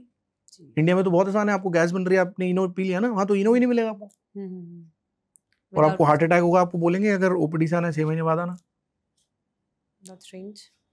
मेरे एक बहुत अच्छा दोस्त है जो मुझसे एज में बड़े हैं, उनकी वाइफ को ब्रेस्ट कैंसर हुआ कनाडा में। तो मैंने कहा पेट स्कैन कराओ, तो पेट स्कैन में कहीं फैला हुआ नहीं था। मैंने कहा सर्जरी कराओ, तो कहते हैं यहाँ पे 6 महीने की वेटिंग है। मैंने तब तक तो मर जाएगी। तो मैंने उसको इंडिया बुलाया, 10 दिन में करवाया, वापस गई, वो ठीक हो गई, खुशी खुशी जी रहे हैं। 4 साल पुरानी बात है। इंडिया की हेल्थ केयर का मैम मैच नहीं है। मतलब ओवरऑल मैं आपको मैं रहा भी हुआ हूँ वहाँ पे, ठीक है। मैंने यूएस हेल्थ केयर भी देखा है, मैंने यूके हेल्थ केयर भी देखा है। इंडिया का मैच नहीं है। इंडियंस ओवर स्मार्ट है। वो जाके मौर्य शेरेटन में डिनर कर लेंगे 50,000 रुपए का, बट डॉक्टर की 1,500-2,000 रुपए फीस देने में उनका ऐसा दुख दुख दुख दुख दुख दुख होगा कि मतलब फिर कुछ नहीं हो सकता। ये तो बात कर रहे हैं लिवर ट्रांसप्लांट और स्मोक से, क्या स्मोकिंग भी बढ़ता जा रहा है। अब स्मोकिंग से लोग स्विच भी हो गए हैं, लोग हुक्का ले रहे हैं, वेप्स ले रहे हैं, जो लग रहा है कि यार स्मोकिंग से तो बेटर है। वो हमारी हेल्थ को कैसे खराब कर रहा है? मैम जब तक टोबैको है और निकोटीन है तब तक तो कितना भी अमाउंट हो क्या फर्क पड़ता है। इवेंचुअली तो आपको सेम इफेक्ट देगा। और अगर आपको हाई आ रहा है किसी चीज से तो निकोटीन तो है ही उसमें जी। तो वो आप, ये तो मन बहलाने वाली बात है कि मर्सिडीज खरीद ली तो रोड ट्रैफिक एक्सीडेंट में डेथ नहीं होगी क्योंकि इसके एयरबैग अच्छे, वैसे वाली बात है। मतलब does not carry much significance to me. Eyewash है, अमीरों के चोचले बोलते हैं इसको, क्योंकि वेप कल्चर तो आजकल मतलब आई वुड से कि 6th 7th 8th क्लास के बच्चों में स्टार्ट हो चुका है। मैम इकोनॉमिक चेंज भी हुआ है ना। स्ट्रगल क्या है बच्चों की लाइफ में आज के टाइम पे? मैंने अपने पेरेंट्स को पैसे के लिए स्ट्रगल करते हुए देखा है, आपने किस चीज़ के लिए स्ट्रगल करते हुए देखा होगा। आज की मेरी कॉलोनी में जो बच्चे पैदा हो रहे हैं उनमें स्ट्रगल क्या है। इवन फॉर माई डॉटर, अगर मैं अपनी डॉटर को बोलूँगा कि संगम विहार भी नाम की एक जगह है दिल्ली में, या उत्तम नगर नाम की जगह है जहाँ पे गाड़ी घुसती नहीं है, तो बोले what are you talking about. ऐसा कुछ नहीं है, we have parking of so many cars at my house. तो देखा ही नहीं है, तो उनकी स्ट्रगल क्या है। वो तो पेरेंटिंग पे है कि आप किस तरह उनको सेंसिटाइज कर सकते हो जमीन पे रहने के लिए। क्योंकि पेरेंट्स के पास टाइम नहीं है तो पेरेंट्स के पास पैसा है, तो भैया तो ये ले, बुरा ना माने तो दोस्तों के साथ जा रहा है, 10,000 रुपये ले जा, 5,000 रुपये ले जा। तो ये जिस सोसाइटी की आप बात कर रहे हो ना मैम, ये फिल्टर्ड है काफी। ये दिल्ली मेट्रोपॉलिटन में फिल्टर्ड सोसाइटी है अभी भी। आपने जैसे बोला ना MBA करके भी 15-20 हज़ार, वो एक्चुअल ग्राउंड रियलिटी है। उसका बच्चा नहीं कर पाएगा। तो ये cream of the elite society की बात है, और उसमें तो मैम ये हमेशा से चला है। बट वेप और हुक्का के आपको क्या लगता है बॉडी में क्या सबसे ज्यादा नुकसान करता है? सो दैट यू नो, एक डोज पे डिपेंड करता है ना, आप कितनी सिगरेट्स पी रहे हैं दिन में, उसमें कितना निकोटीन जा रहा है, ये सब निकोटीन की डोज पे डिपेंड करता है। टार, देखिए ई सिगरेट में एक चीज बेटर मान सकता हूं मैं कि उसमें टार नहीं होता। ओके। सिगरेट में टार होता है, कोल टार भी डैमेज करता है, बट इवेंचुअली तो निकोटीन बताएगा। तो सब लीवर डैमेज कर ही रहा है, लिवर नहीं, लंग्स, सॉरी ये सब लंग्स बिल्कुल 100%। और बहुत सारे कैंसर ऐसे हैं मैम जो बिना स्मोक के नहीं हो सकते, जैसे यूरिनरी ब्लैडर कैंसर, जैसे पैनक्रियाटिक कैंसर, ये होते ही नहीं है। और अगर आप एक चीज मान के चलिए, अगर एक चीज ऐसी बनी है जो डेफिनेटली कैंसर करती है तो स्मोकिंग है। Off the record as a non doctor अगर मैं बोलूं और आप मुझे बोलो स्मोकिंग और अल्कोहल में क्या बेटर है, तो मैं पहले बोलूंगा दोनों जहर है, बट स्मोकिंग ज्यादा बड़ा जहर है। मैं इसलिए बोल रहा हूँ, किसी को सुनते हुए नहीं लगना चाहिए कि मैं अल्कोहल को प्रमोट कर रहा हूँ। दोनों जहर है, बट स्मोकिंग ज्यादा बड़ा जहर है, ये मैं आपको बोल सकता हूँ।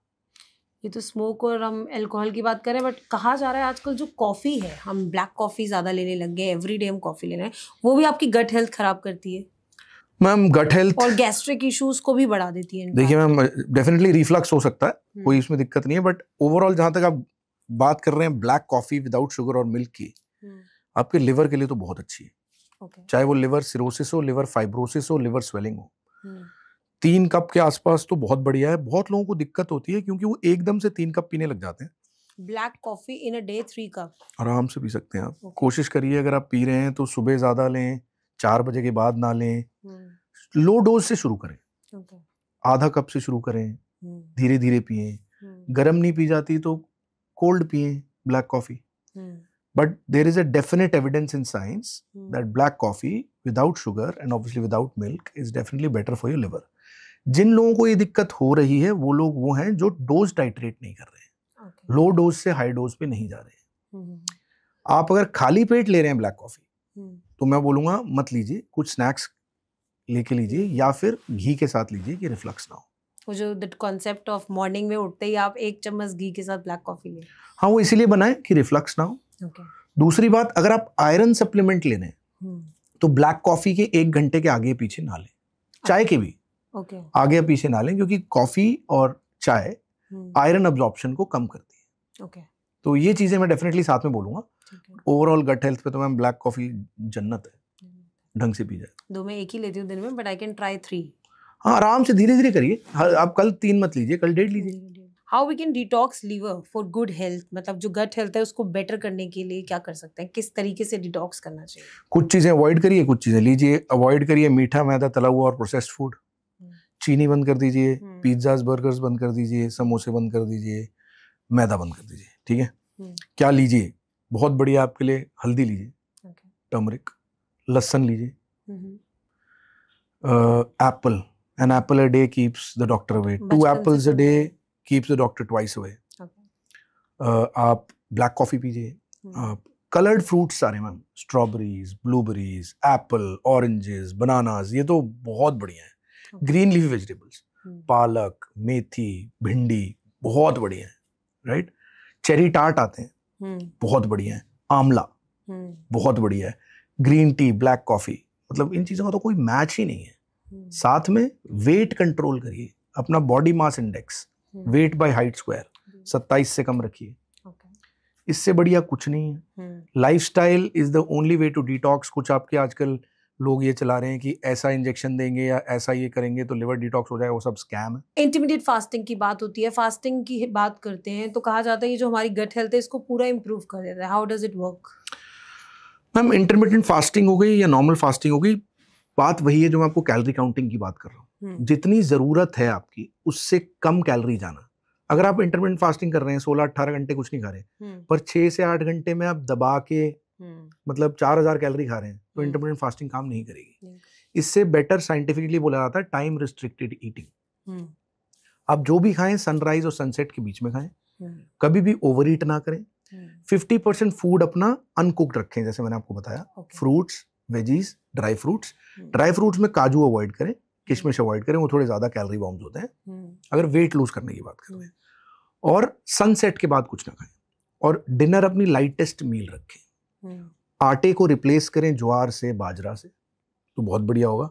राइस लें तो बॉइल्ड ही लें। हर मील के साथ सैलेड लें। ये बहुत इंपॉर्टेंट है, दिस इज वेरी इंपॉर्टेंट।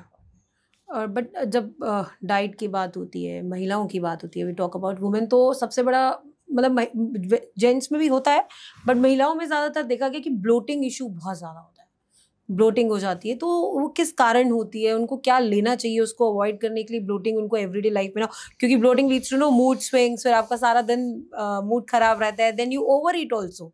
मैंने ये भी देखा कि मूड स्विंग्स होने पे आप ओवर ईट भी करते हो और ब्लोटिंग आपको ऑलरेडी है, तो किस तरीके के रेमेडीज हमें लेनी चाहिए उस टाइम? मैम, ब्लोटिंग का जो सबसे इम्पोर्टेंट तरीका है कि आपको पहले देखना चाहिए किस तरह के कंटेंट ऑफ फूड से आपको ज्यादा हो रहा है। This is definitely a type of food जिसके बाद ज्यादा होता है। okay.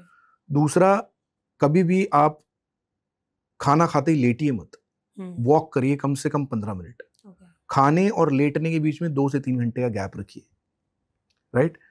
और ये देखिए कि आपकी bloating particular in female is seen more around menstrual cycle.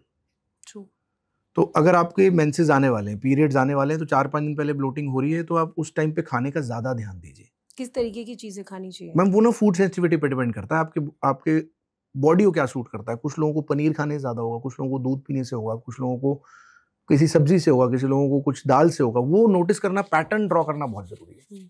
क्योंकि इस तरीके के टेस्ट भी होते हैं जिससे पता चल सके कि आपको क्या खाना चाहिए, क्या नहीं। बड़े एलर्जी इश्यूज में तो होते हैं, वी मेक अ टेस्ट कि आपको किन फ्रूट्स और वेजिटेबल से आपको एलर्जी हो रही है। मैं आपको आज ये क्लियर कर देता हूँ बहुत ही अच्छे से, ये सारे एलर्जी टेस्ट एक स्कैम है। ओके, 100% मैं आपको लिख के दे सकता हूँ, और मैं पब्लिकली बोल रहा हूँ। तो मैं कितना कॉन्फिडेंट हूँ इस चीज में, मैं आपको बता सकता हूँ। ये सब स्कैम है, ये सब पैसा बनाने का तरीका है और कुछ नहीं है। देयर इज नो टेस्ट जो एलर्जी ऐसे इस्टेब्लिश कर पाए। सिर्फ IgE लेवल जा सकते हैं मैम, स्पेसिफिक टू दिस, बस। पर वो भी इस्टेब्लिश नहीं करता। बट आजकल तो किसी भी एलर्जी डॉक्टर्स के पास चले जाओ, जो स्किन डॉक्टर्स होते हैं, तो वो तो मेंशन करते हैं। स्किन डॉक्टर्स नहीं, एलर्जी डॉक्टर्स एक चीज होगी, स्किन डॉक्टर्स एक चीज होगी। एलर्जी डॉक्टर नाम की कोई चीज नहीं होती। स्किन डॉक्टर्स है मैम, स्किन डॉक्टर क्या कर रहा है, वो पैच टेस्ट कर रहा है तो अलग बात है, कि कॉन्टैक्ट डर्मेटाइटिस एक अलग चीज है, एलर्जिक डर्मेटाइटिस एक अलग चीज है, फूड एलर्जी एक अलग चीज है। वो दोनों में अंतर है। तो उस चीज की बात नहीं कर रहा मैं, कॉन्टैक्ट डर्मेटाइटिस की बात नहीं कर रहा। बट इस चीज में कोई सर पैर नहीं है, पक्का। उसको आप छोड़ दीजिए। एलर्जी, फूड एलर्जी तो हमें पैटर्न ड्रॉ करना ही पड़ेगा कि क्या खाने से हमें ज्यादा कौन से सिम्टम आ रहे हैं और कैसे हम उन्हें बचा सकते हैं। तो ब्लोटिंग कम करने के लिए कोई ऐसी ड्रिंक सुबह मॉर्निंग में जो लेनी चाहिए, या बिफोर वी स्लीप, ऐसी कोई ड्रिंक? मैम, अजवाइन वाला, जीरे वाला पानी पी लीजिए, आई थिंक वही बहुत है। एंड वॉक करिए, लगातार वेट लूज करिए, आई थिंक उससे बढ़िया कुछ नहीं है। अगर आप एब्डोमिनल सर्कम, अपने अम्बलाइकस जो नाभि कहते हैं, उसके लेवल पे उसे इंच लॉस कर सकते हैं, तो उससे बढ़िया कुछ भी नहीं है, नथिंग। और ओवर ईट मत करिए। Emotional eating, yes it is there, especially in women's emotional eating is too much। हमारे आदमी में भी है, ऐसा कुछ नहीं है। स्ट्रेस में हो, खाओ। कई लोग स्ट्रेस में ज्यादा खाते हैं, कई लोग स्ट्रेस में बहुत कम खाते हैं। इमोशनल ईटिंग है मैम, वो कम भी इमोशनल ईटिंग है, वो ज्यादा भी इमोशनल ईटिंग है। और होता क्या है ना, जैसे मैं आपको एग्जांपल देता हूँ, आपने बहुत कॉमनली देखा होगा, आप भी कॉलेज से पढ़े हुए हैं, कॉलेज टाइम पे भी होता था, बाद में भी होता था, कि 2 दोस्त बैठे, यार मेरे को भूख नहीं है, तू मंगा ले। और जिसने मंगाया, खा वो गया, इसको भूख नहीं थी, क्योंकि देख के इमोशन जाग गए। समझ रहे? तो ये नॉर्मली होता है। इस पे ध्यान रखना होता है कि यार मुझे तो भूख लग नहीं रही थी, पर मैंने 1 रोटी खाई, उसके बाद मुझे लग रहा है मम्मी मैंने कितनी रोटी खाई, अरे तुम तो 6 रोटी खा ली। तो इमोशनल ईटिंग के बाद ब्लोटिंग कॉमन है। आपके पेट में इतनी जगह है, आपने खाना इतना खा लिया, तो ब्लोटिंग तो होगी, गुब्बारे की तरह फूल जाएगा ना वो। तो वो अमाउंट, क्वांटिटी कितनी है, क्वालिटी ऑफ फूड किससे ब्लोटिंग हो रही है, आपकी बॉडी किस चीज से सेंसिटिव है, ये सब तो आपको ढूंढना पड़ेगा। फीमेल्स में हाँ, मेंसेस के आसपास डेफिनेटली देखा गया है, उसमें ज्यादा ध्यान रखें तो बढ़िया। और एसिडिटी और रिफ्लक्स में क्या डिफरेंस है? रिफ्लक्स का मतलब है कि पेट से फूड पाइप में एसिड रिफ्लक्स किया, तो जब आपको वहां जलन फील हुई, उसे एसिडिटी बोलते हैं। एसिडिटी सिम्टम है, रिफ्लक्स डिजीज है। देखिए, एक होता है सिम्टम, तकलीफ, एक होता है बीमारी, डिजीज। तो जो तकलीफ है वो एसिडिटी है, जो बीमारी है वो रिफ्लक्स है। तो इसको हम अपनी डाइट से भी ठीक कर सकते हैं? बिल्कुल कर सकते हैं। Weight loss, diet, over coffee नहीं पीना, ओवर टी नहीं पीना, स्मोकिंग नहीं करना, अल्कोहल नहीं लेना, वेट लूज करना, बहुत जरूरी लाइफस्टाइल मॉडिफिकेशन है इसके लिए। हमने अल्कोहल और स्मोक की तो बात करी, लेकिन अभी हम we are seeing the rise in drugs. मतलब इंडिया में, दिल्ली में भी मैं देख रही हूँ बहुत ज़्यादा ड्रग एडिक्शन बढ़ता जा रहा है। पीपल आर, सब चाहे वो मेल फीमेल्स अगेन जो भी हो, उससे एडिक्ट होते जा रहे हैं। और इससे बचने के लिए ड्रग एडिक्शन सेंटर्स खुल रहे हैं। मतलब सड़कों पे भी मैंने देखा लिखे हुए कि नशा मुक्ति केंद्र। क्या वो एक्चुअली सही होते हैं? वहाँ उन लोगों को जाना चाहिए, बिकॉज देयर आर फैमिलीज जो अपने बच्चों को इन चीज़ों से बाहर निकालना चाहती है। मूवी भी आई थी उड़ता पंजाब इस पे।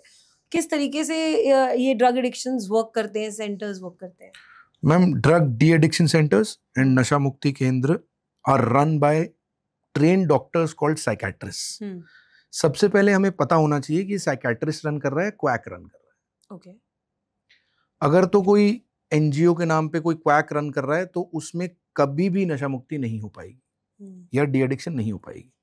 आई have good psychiatrist friends who are running state of the art drug de addiction centers. इसमें smoking, alcohol, all kind of drugs जैसे हीरोइन, कोकेन, जो भी एडिक्टेड हैं, अगर वो किसी भी तरह वहां पे टाइम स्पेंड कर पाते हैं तो डी एडिक्शन पॉसिबल है। तो ये कितने दिन का प्रोसेस होता हर है? चीज में अलग होता है। कुछ लोगों को 3 महीने के लिए होता है, कुछ लोगों को 2 का होता है, कुछ का 6 का होता है, डिपेंड करता है। और एक और बहुत अच्छी चीज है जो मैंने देखी है इसी तरह डी एडिक्शन के लिए, जिसे अल्कोहलिक्स एनोनिमस बोलते हैं। What's that exactly? आपको ऑनलाइन मिल जाएगा ये लोग कोई किसी की वो नहीं डिस्क्लोज करते, क्या कहते हैं, आइडेंटिटी। मेरे कुछ फ्रेंड्स ने यूज किया है जो प्रॉब्लम में थे। वो एक free of cost workshops hold करते हैं इनको मोटिवेट करने के लिए कि शराब ना पिए। और इनकी कुछ एक्चुअल ये वर्कशॉप्स डी एडिक्शन सेंटर्स, जो अच्छे वाले डी एडिक्शन सेंटर्स है, उसमें भी होती हैं। मेरा डायरेक्ट डी एडिक्शन सेंटर से कोई लेना देना नहीं है, बट क्योंकि अल्कोहलिक लिवर डिजीज और ये सब वाले लोग वहां पे होते हैं तो कुछ पेशेंट मेरे पास भेजे जाते हैं, इसलिए मुझे पता है। और I also know the correct places जहां पे मैं अपने पेशेंट्स को बता भी पाता हूं कि अगर आपको अपने इस लड़के की जान बचानी है तो इसको शराब छोड़नी पड़ेगी। अभी इसे समझ नहीं है क्योंकि ये धुत है नशे में, तो आप इसे डी एडिक्शन सेंटर भेजिए। अगर आपको जानना है कहाँ भेजना है, मैं बताता हूँ। सो एनी 1-2 हमारे ऑडियंस के लिए आप बताएं, अगर 1-2 ऐसे सेंटर्स जो ये रील देखकर, मे बी ये इन्फॉर्मेशन देख के, वो ऑफ कोर्स आपको कंसल्ट पहले किया जाए। नहीं मैम, देखो ऐसा है कि हर चीज के लिए ना अलग चीज है। मैं किसी का नाम लेके किसी की क्रेडिबिलिटी अप या डाउन नहीं करना चाहता, बट हाँ, आपको आपके पास क्रेडिबल चीजें अवेलेबल हैं। If you need my help, आप मुझे टैग करोगे, आप you can reach out to me any time, we will definitely help you. But आपको कोई सेंटर है जो एक तरह की डी एडिक्शन बेटर करता है, कुछ है जो एक तरह की डी एडिक्शन बेटर करता है, उसके फाइनेंशियल गवर्नमेंट वाले हैं, बट मैं प्राइवेट में ज्यादा जानता हूँ क्योंकि मैं एक प्राइवेट बेस्ड आदमी हूँ। डेफिनेटली एम्स में मिल जाएगा आपको डी एडिक्शन सेंटर, होगा। अब क्या सर्विसेज हैं, आई एम नॉट अवेयर। सरकारी में डेफिनेटली सर्विसेज अवेलेबल होंगी, बट मैं उसके बारे में अवेयर नहीं। बट हाँ, डिफरेंट डी एडिक्शन सेंटर्स के फाइनेंसेस अलग होंगे, तो जो पेशेंट बेचारा फंसा हुआ है उसको भी समझना पड़ेगा। बट ये सब चीजें छूट सकती हैं। बिल्कुल, डिपेंड करता है ना आप कितने। मैम देखो, ऐसा है कि जिस चीज के पीछे आप पागल हो जाओ वो आप कर सकते हो। So again the willpower is must. हम लोग बोलते हैं विराट कोहली पागल है, तो इसीलिए तो विराट कोहली है। समझ नहीं आया ना किसी को, तो अब कोई पागल है इसलिए वो शराबी है, समझ नहीं आया किसी को। कोई पागल है इसलिए वो ड्रग्स कर रहा है, समझ नहीं आया किसी को। तो अब किस चीज को, किस आदमी को किससे डोपामिन रश मिलता है पता थोड़ा ना। तो वो चीज है, मतलब that's the whole thing in addiction. You can be addicted to anything. कुछ लोग एक्सरसाइज करने को एडिक्ट होते हैं, वो एक्सरसाइज करते excess of everything is harmful. Sometime I have heard कि ज्यादा एक्सरसाइज भी नहीं करनी चाहिए, ज्यादा चॉकलेट्स नहीं खानी चाहिए, ज्यादा कॉफी नहीं लेनी चाहिए। ठीक है, मॉडरेशन में सब कुछ करिए, बट नशा मत करिए। नशा मॉडरेशन में मत करिए तो आपके लिए बेटर है, because these things destroy families.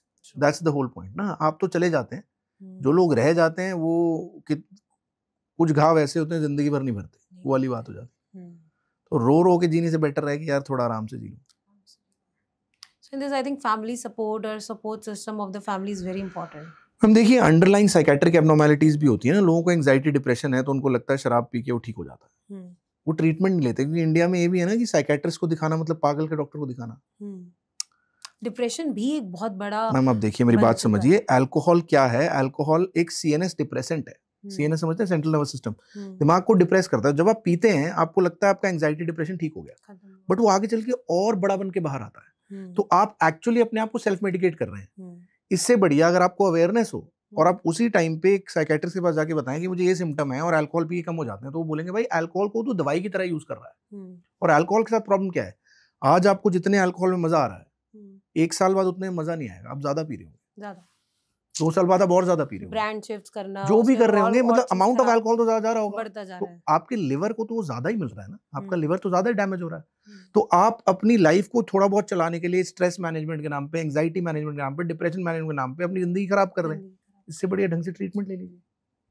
Treatment नहीं लेना किसी को, क्योंकि साइकियाट्रिस्ट के पास जाना पागलों का डॉक्टर, किसी को पता लगेगा कोई क्या बोलेगा। तो भाई शराब पी, लोग एक्सेप्ट ही नहीं करना चाहते इस बात को कि वो डिप्रेशन में है या किसी ऐसी सिचुएशन में। ये डेढ़ होशियारी, I am smart, I am over smart, so I smart आदमी अपने आप को बचाता है, ओवर स्मार्ट आदमी अपने आप को मारता है। ये ओवर स्मार्टनेस है कि मैं शराब पीऊंगा, डॉक्टर को नहीं दिखाऊंगा, ये वाली चीज। I just request everyone because it's not easy to say कि आप हर ये चीज छोड़ दो, क्योंकि आपका जब खुद का कोई खोता है ना, तब आपको पता चलता है कि वो दुख क्या है।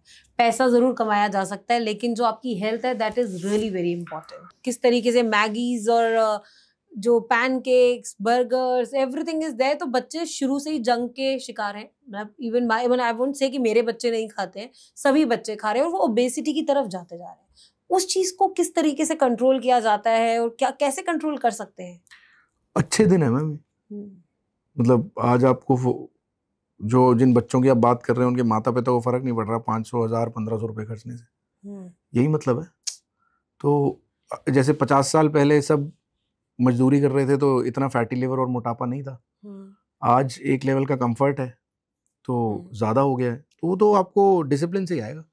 पेरेंट्स के पास ही टाइम नहीं है, पेरेंट्स का स्क्रीन टाइम इतना हाई है, तो बच्चों को क्या बोलो वीडियो गेम मत खेलो, बच्चे एक्सरसाइज कहाँ कर रहे हैं, मोटे तो होंगे ही। हम तो पार्क में जाके क्रिकेट खेलते थे, ये देखो यहाँ पे बैट भी लगा हुआ किसी का, तो लड़ाई भी करते थे, सब कुछ करते थे। मतलब मैं नहीं कह रहा लड़ाई करनी चाहिए बच्चों को, बट मतलब फिजिकली एक्टिव थे हम।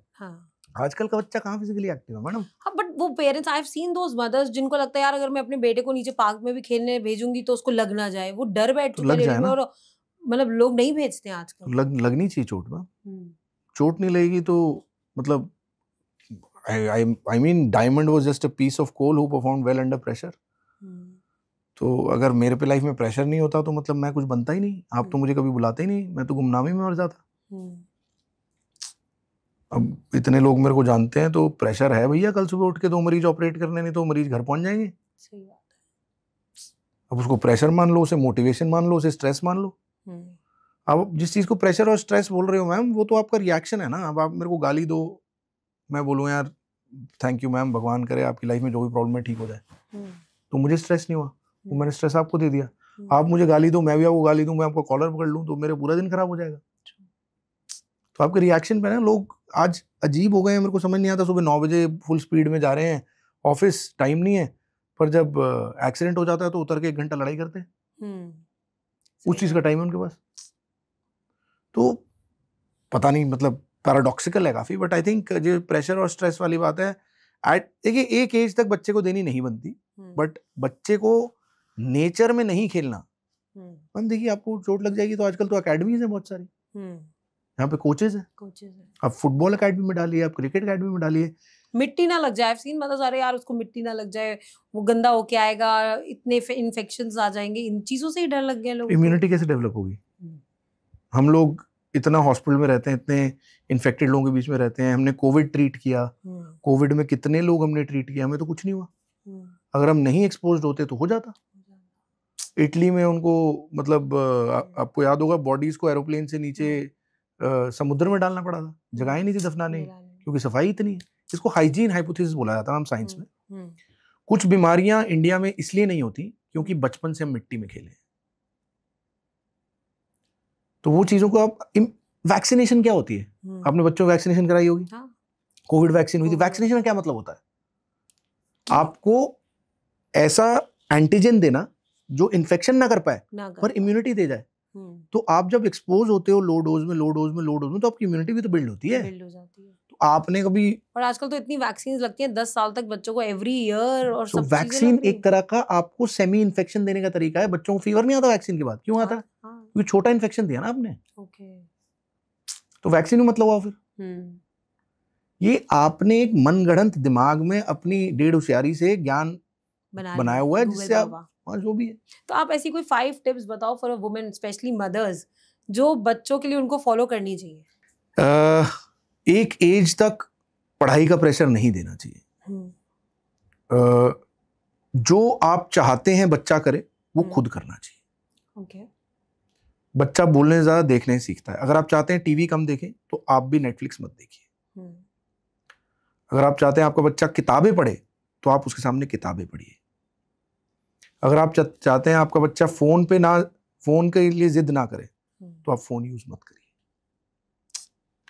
आप फिजिकली एक्टिव होइए, बच्चे को साथ में इन्वॉल्व करिए। आप एक स्पोर्ट में जरूर डालिए, एक को करिकुलर एक्टिविटी। स्पोर्ट्स, मैं तो स्पोर्ट्समैन था इसलिए बोल रहा हूँ, चाहे म्यूजिक हो, डांस हो, जरूर डालिए। पर्सनैलिटी डेवलपमेंट में हेल्प करता है। अगर आपको लगता है जैसे आपने बोला पार्क वार्क में वो, तो बहुत सारी आजकल ऐसी चीजें हैं जिसमें आप प्रोफेशनली डाल सकते हैं। और 5वां, रियलिटी ऑफ लाइफ जरूर दिखाइए। अगर आप एफ्लुएंट हैं तो ऐसे एरिया जरूर दिखाइए जहां पे गरीब के बच्चे रहते हैं। जमीन से जरूर जुड़वा के रखिए। सिर्फ BMW मर्सिडीज में मत घुमाइए, सिर्फ मॉल्स में मत लेके जाइए। भीड़ दिखाइए, गंद दिखाइए, वो दिखाना बहुत जरूरी है। आई थिंक एक और चीज मैं बोलूंगा, पब्लिक ट्रांसपोर्ट में अपने साथ ट्रैवल जरूर कराइए, मेट्रो में, बस में। What the life is actually. Yes. Because वहाँ पे हमारे को सब तरीके के लोग मिलते हैं। Yes. तो वो बहुत जरूरी है। प्रोटेक्ट करिए पूरा। मतलब मेरा एम है, अगर मैं अपनी बेटी के साथ कर पाऊं, गिरने जरूर दूं, मरने ना दूं। और आजकल मैं देख रही हूँ उल्टा हो रहा है, क्योंकि हम हर टाइम फोन देखने दे रहे हैं, टीवी देखने दे रहे हैं। दैट्स अ सिचुएशन जहाँ पे बच्चों को शुरू से ही डिजीजेस लगनी शुरू हो गई है। मैम देखिए, थोड़ा सा ना मेरे को लगता है हमारी जो सोसाइटी चेंज हुई है ना, इवन मतलब nothing against anyone, even the home makers are not taking care of their kids, the nannies are. So that's a very big change in our society. I don't know if it's right or wrong. मतलब जो मेरे दोस्त की wives हैं जो home makers हैं, उनके पास भी 3 नैनी हैं 2 बच्चे देखने के लिए। तो वो जो पर्सनल टच है ना माँ का, वो भी थोड़ा सा कम तो हुआ है। बहुत सारी फीमेल ने दूसरा बच्चा नहीं करना चाहती कि मुझे दोबारा ये सब नहीं करना। तो आप सेल्फिश, मतलब पहले माँ सेल्फिश नहीं थी, आज मुझे माँ ही सेल्फिश दिखती हैं। कि मतलब पहला बच्चा तो आप अपने लिए करते हो, दूसरा बच्चा तो आप पहले बच्चे के लिए करते हो ना, क्योंकि आप तो बूढ़े हो जाओगे और बहुत सारी चीजें ऐसी हैं जो आपको बच्चा आपसे बात नहीं कर पाएगा। जनरेशन गैप है। अब आपकी पहले बेटी हुई थी, अब वो बड़ी होगी, वो सुंदर होगी, आप अपने टाइम पे और सुंदर रही होंगी, है ना। तो उसका कोई बॉयफ्रेंड होगा, वो माँ को बताने से पहले तो बच्चे की भाई को शायद बता दे, यार मैं ना रात को यहाँ जा रही हूँ, फिर देख लियो यार, मम्मी से बचा लियो और मेरा भी ख्याल रखियो, है ना। तो पीयर प्रेशर तो होता ही है। तो वो बोलेगी यार आज ना मैं ड्रिंक करने वाली हूँ, सब करने वाले हैं, तो भाई को बता देगी, बहन को बता देगी, माँ को नहीं बताएगी, बाप को नहीं बताएगी। तो माँ आजकल ये विजन ही नहीं है। तो सिंगल चाइल्ड ज्यादा नहीं, मतलब मैं एग्जांपल दे रहा हूँ आपको, ये चेंज है। I am no one to जज ये राइट है कि रॉन्ग है। बट पहले माता पिता कैसे सोचते थे, भाई दूसरा बच्चा करना है, हम बूढ़े हो जाएंगे तो कहाँ से कौन खड़ा होगा। ये था कि परिवार वाले ही खड़े होते हैं। सही बात है। तो ये चेंजेस हैं जो ऑब्वियसली बच्चों में फर्क पड़ता है। अब बच्चा बड़ा हो रहा है, उसके पास कोई है नहीं बात करने। अब बच्चा कुछ देखना चाहता है टीवी पे, तो एक टीवी पे सास बहू चल रहा है, एक टीवी पे न्यूज चल रही है, क्योंकि 2 बच्चे हैं ही नहीं मिलके कुछ देखने के लिए। तो ये चेंजेस हैं मैम आपके। मतलब ये तो मेरी ऑब्जर्वेशंस हैं। अब उनके बेचारी लेडीज के अपने चैलेंजेस हैं। वो बैठ के जो सुन रही होगी मेरे को बोलेगी ये तो आदमी है, इसको क्या पता बच्चा पैदा कर कैसे करते हैं। तो अब वो मुझे नहीं पता है, तो इसलिए मैं कह रहा हूँ I am no one to जज, but these are things I have seen. There is a change in the society for IBS और IBD में क्या डिफरेंस होता है? IBS मैम एक बीमारी है जिसमें सिम्टम्स होते हैं जो गट ब्रेन एक्सिस से एसोसिएटेड होते हैं। पेशेंट को या तो डायरिया होता है, जिसको या पतले दस्त, या फिर कब्ज होता है और पेट में दर्द होता है। बट जब इन्वेस्टिगेट करते हैं तो पेट में बहुत बड़ी कोई बीमारी नहीं निकलती। पेशेंट्स एंग्शियस और डिप्रेस्ड होते हैं, जिसकी वजह से ज्यादा होता है। ये मेंटल हेल्थ का ज्यादा इशू है जो पेट के रास्ते निकलता है। IBD इन्फ्लेमेटरी बाउल डिजीज 2 तरह का होता है, इसे अल्सरेटिव कोलाइटिस और क्रॉन्स डिजीज बोलते हैं। ये ऑटो इम्यून बीमारियां हैं, ये लाइफ लॉन्ग बीमारियां हैं। इन बीमारियों में या तो आपको ब्लड में स्टूल्स में ब्लड आता है, पेट में दर्द होता है या कुछ न्यूट्रिएंट्स अब्सॉर्ब नहीं होते, दोनों में जमीन आसमान का अंतर है, बिल्कुल अलग है दोनों चीजें। तो किस तरीके से इनको आइडेंटिफाई किया जाता है अगर किसी को हो रहा है? IBS, यस मैम, IBD तो एक कोलोनोस्कोपी से डायग्नोज किया जाता है। कोलोनोस्कोपी एक स्कोप होता है जो आपकी लार्ज इंटेस्टाइन को इवैल्यूएट करता है आफ्टर प्रॉपर प्रिपरेशन। IBS के लिए कुछ टेस्ट होते हैं जो आप गैस्ट्रोएंटरोलॉजिस्ट से मिलेंगे, वो करके आपको बताएंगे। IBS में exercise, weight reduction, stress management और कुछ मेडिसिन काफी हेल्प करती हैं। तो very different things, very different test कराने जरूरी है। हाँ, मतलब आप एक बार गैस्ट्रोएंटरोलॉजिस्ट से मिलेंगे, वो क्लियर कर देंगे। आप मैं जब आपके बारे में पढ़ रही थी, आपने एक दो एग्जांपल्स तो दिए कि आपने वो की चेन भी निकाली, बट एक बच्चे के आपने भी, मैंने कहीं पढ़ा कि कॉकरोच, 23 साल का लड़का था, 23 साल का लड़का था और कॉकरोच निकाला उसने। हाँ जी। तो ऐसे मतलब क्या हुआ कि उसने कॉकरोच खा लिया या उसके मुंह में चला गया, और आपने किस तरीके से उसको मेडिकली चेक किया? ही वाज नॉट अवेयर, मतलब अच्छा, ही वाज नॉट अवेयर। 23 साल का लड़का था, हमारे पास आया कि पेट में दर्द हो रहा है 2-3 दिन से, कुछ खाने का मन नहीं कर रहा है, वॉमिटिंग टाइप फील हो रहा है। तो मैंने देखा, तो मैंने उसे बोला एक एंडोस्कोपी करते हैं। तो जब हमने एंडोस्कोपी करी तो उसके स्मॉल इंटेस्टाइन में एक जिंदा चलता हुआ कॉकरोच मिला, तो हमने निकाल दिया। But how did this happen? He was not aware, may be वो सो रहा था, उसका मुंह खुला था, तब वो चले गया। ओके। मे बी कुछ पी रहा था, चले गया, क्योंकि चबाया तो नहीं होगा, चबाया होता तो मर जाता। तो it went inside which he also doesn't know. जब उसको नहीं पता तो हमें क्या पता होगा, बट हाँ, मीडिया में इट बिकेम अ सेंसेशन। जो पहली बार में वायरल हुआ था, तो वो कॉकरोच नहीं गया था। अभी रिसेंटली डेथ हुई संजय कपूर की, जो एक्स हस्बैंड ऑफ करिश्मा कपूर है, उनका भी पोलो खेलते हुए हनी बी जो आ रहा है कि उनके मुंह में हनी बी गया और उनकी on the spot cardiac arrest हुआ। तो was that because of honey bee? Ma'am, ये मैं नहीं बता सकता, है तो ऑटोप्सी रिपोर्ट के बाद ही पता लगेगा। बट जो ये हनी बी और ये जो ततैया जिसको बोलते हैं, ये जब काट जाती हैं तो एक एलर्जिक रिएक्शन डेफिनेटली होता है जिसमें डेथ भी हो सकती है। अब कपूर साहब की उस वजह से हुई नहीं हुई, ये बताना इम्पॉसिबल है मेरे लिए, बट हो सकती है। इसीलिए उसके बाद हम कुछ दवाइयां हैं जिनको एंटी एलर्जिक या एंटी हिस्टामिनिक बोलते हैं, एकदम से खाने को बोलते हैं। तो हो सकती है, पर उसकी वजह से हुई नहीं हुई ये नहीं बता सकते। Impossible to actually state what happened. हमने विस्की और उसकी तो बात करी थी, अल्कोहल स्मोक की, बट अभी जो लेटेस्ट ट्रेंड है, आई थिंक सोसाइटिकल चीज भी है ये, रेड वाइन पीना, व्हाइट वाइन पीना। You know, when you are sitting in a kitty, तो मैं तो रेड वाइन लेती हूँ। Is it healthy? मतलब इज इट, कहा जाता है कि ये ठीक रहती है आपकी बॉडी के लिए? Ma'am, ideally no amount of alcohol is good, चाहे वो रेड वाइन क्यों ना हो। बट यस, ऐसे कुछ स्टडीज हैं कि रेड वाइन में कुछ एंटीऑक्सीडेंट्स होते हैं जो आपकी हार्ट हेल्थ के लिए अच्छे हैं। बट फिर भी मैं आपको बोलूंगा, अल्कोहल एक डेंजरस चीज है। आज आपको एक ग्लास रेड वाइन अच्छी लगेगी, 1 साल बाद आप 4 ग्लास पी रहे होंगे, फिर आपका हार्ट बढ़िया हो ना हो, आपका लिवर खराब हो जाएगा। तो हार्ट को हेल्दी रखने के और बहुत तरीके हैं, आप रेड वाइन ना अपनाइए, नहीं पीनी चाहिए। सो गर्ल्स प्लीज, बिकॉज मैंने ये सोसाइटी में बहुत देखा है, किट्टी पार्टीज में मैं तो रेड वाइन पीती हूँ।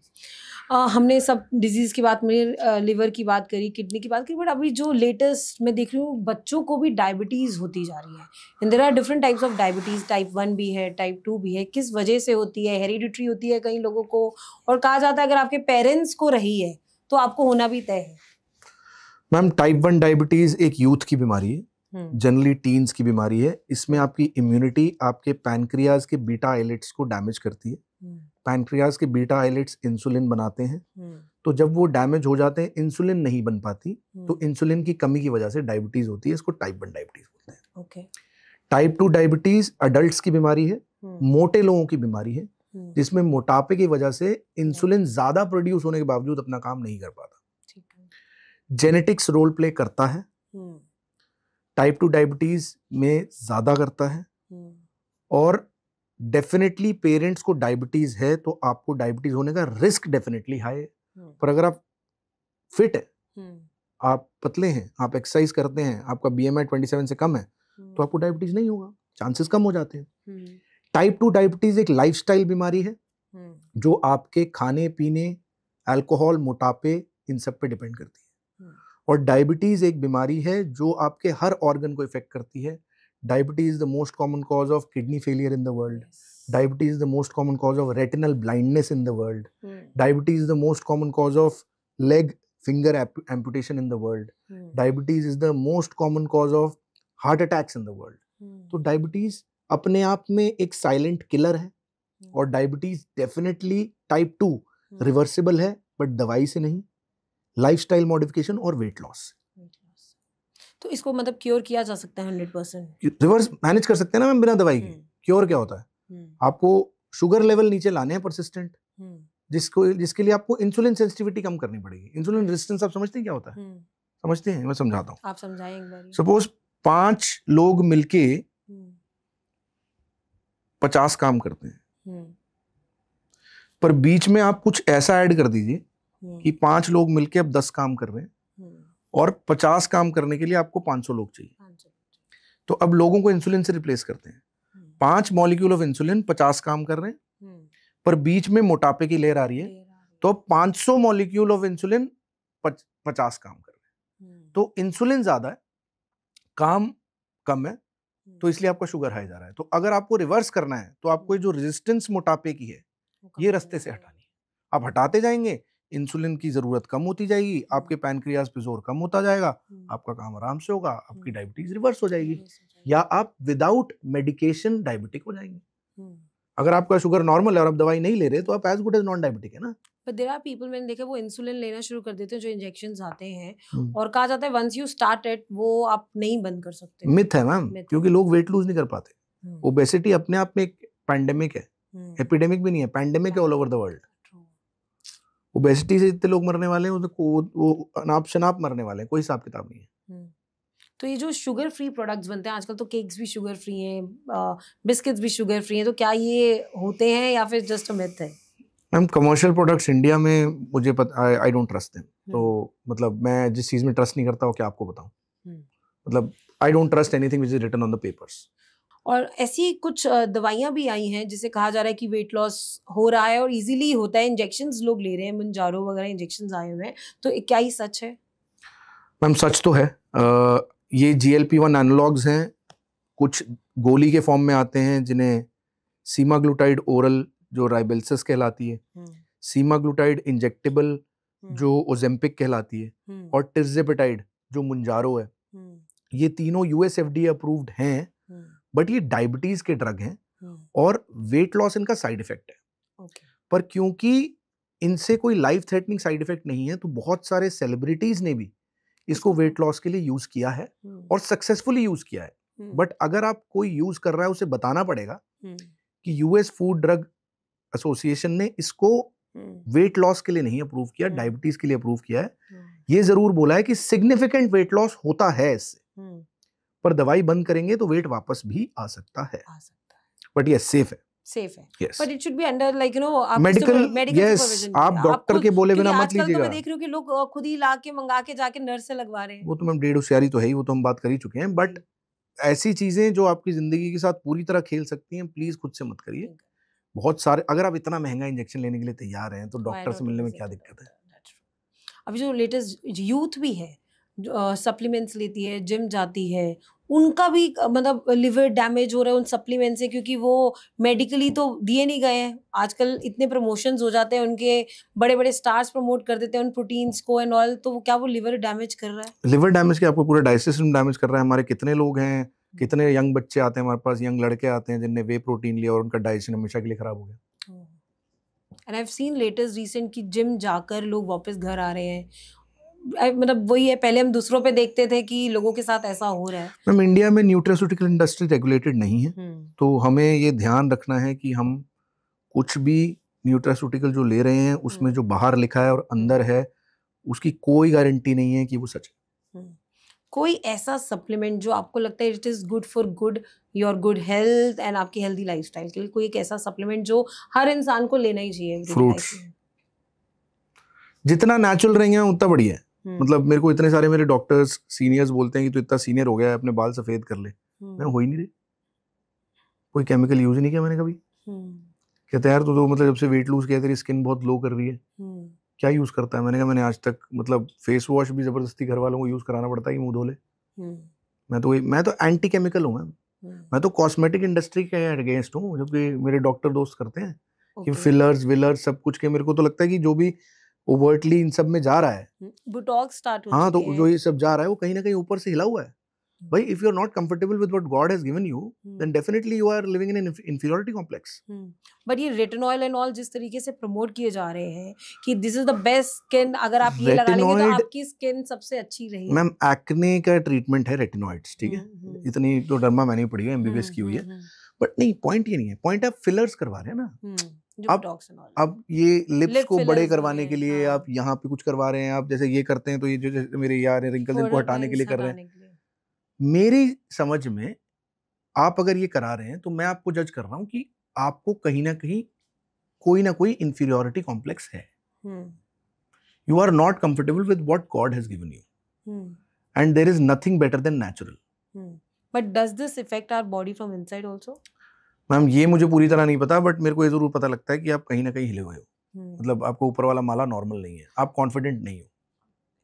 क्योंकि अगर मैं कॉन्फिडेंट हूं तो मैं कॉन्फिडेंट हूं, उसके लिए मेरे मुंह पे क्या लग रहा है, कैसा लग रहा है, मैं प्रेजेंटेबल होना चाहिए। बट ये चीज मेरे को डेफिनेटली बताती है कि you are somewhere not correct in your head.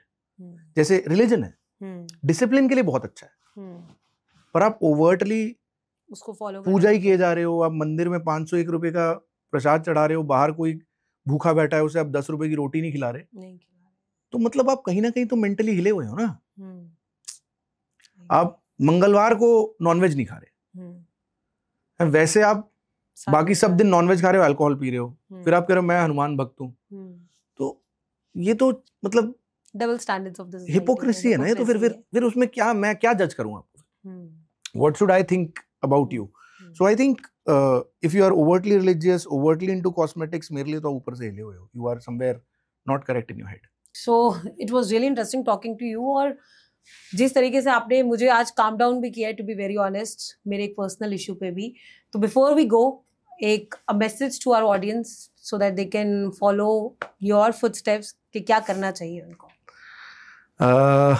I think nature is kind to women, time is kind to men. तो यूथ में जब 18-19 साल के लड़के होते हैं, कॉलेज जाते हैं, तो उनके बैच में बहुत सारी लड़कियां सुंदर होती हैं, तो बहुत परेशान रहते हैं कि उन लड़कियों को बहुत सारे अच्छे अच्छे लड़के अप्रोच कर रहे होते हैं, और लड़कों को लगता है कि यार हमें कौन बात करेगा। बट अगर आप 35, 40, 50 में देखेंगे तो वो लड़के बहुत ज़्यादा सोसाइटी में डिमांड में होते हैं लड़कियों से। तो इससे मैंने सीखा था पेशेंस। सो पहली चीज़ जो मैं चाहूँगा सबको बताना वो पेशेंस है, कि अगर आप अपनी प्रोसेस में बिलीव करते हैं तो बी पेशेंट, राइट। दूसरा, always be true to yourself. आपको अपने आप से ट्रू रहना है, क्योंकि आप जो कर रहे हैं आपको पता है, और अगर आप अपने आप से ट्रू हैं तभी आगे आप ग्रो कर पाएंगे। तीसरा, जवानी में पढ़ाई करना, क्योंकि इंडिया में एकेडमिकली स्ट्रांग होना बहुत ज़रूरी है।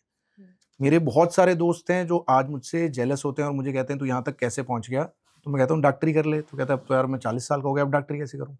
तो अब वो डॉक्टरी नहीं कर सकता, IIT का इंजीनियर नहीं बन सकता, MBA नहीं कर सकता। पर 16-17 साल की उम्र में जब वो पार्टी कर रहे थे मैं पढ़ाई कर रहा था, जब वो घूम रहे थे मैं लाइब्रेरी में था, जब वो लड़कियों को डेट कर रहे थे तब मैं पढ़ाई कर रहा था।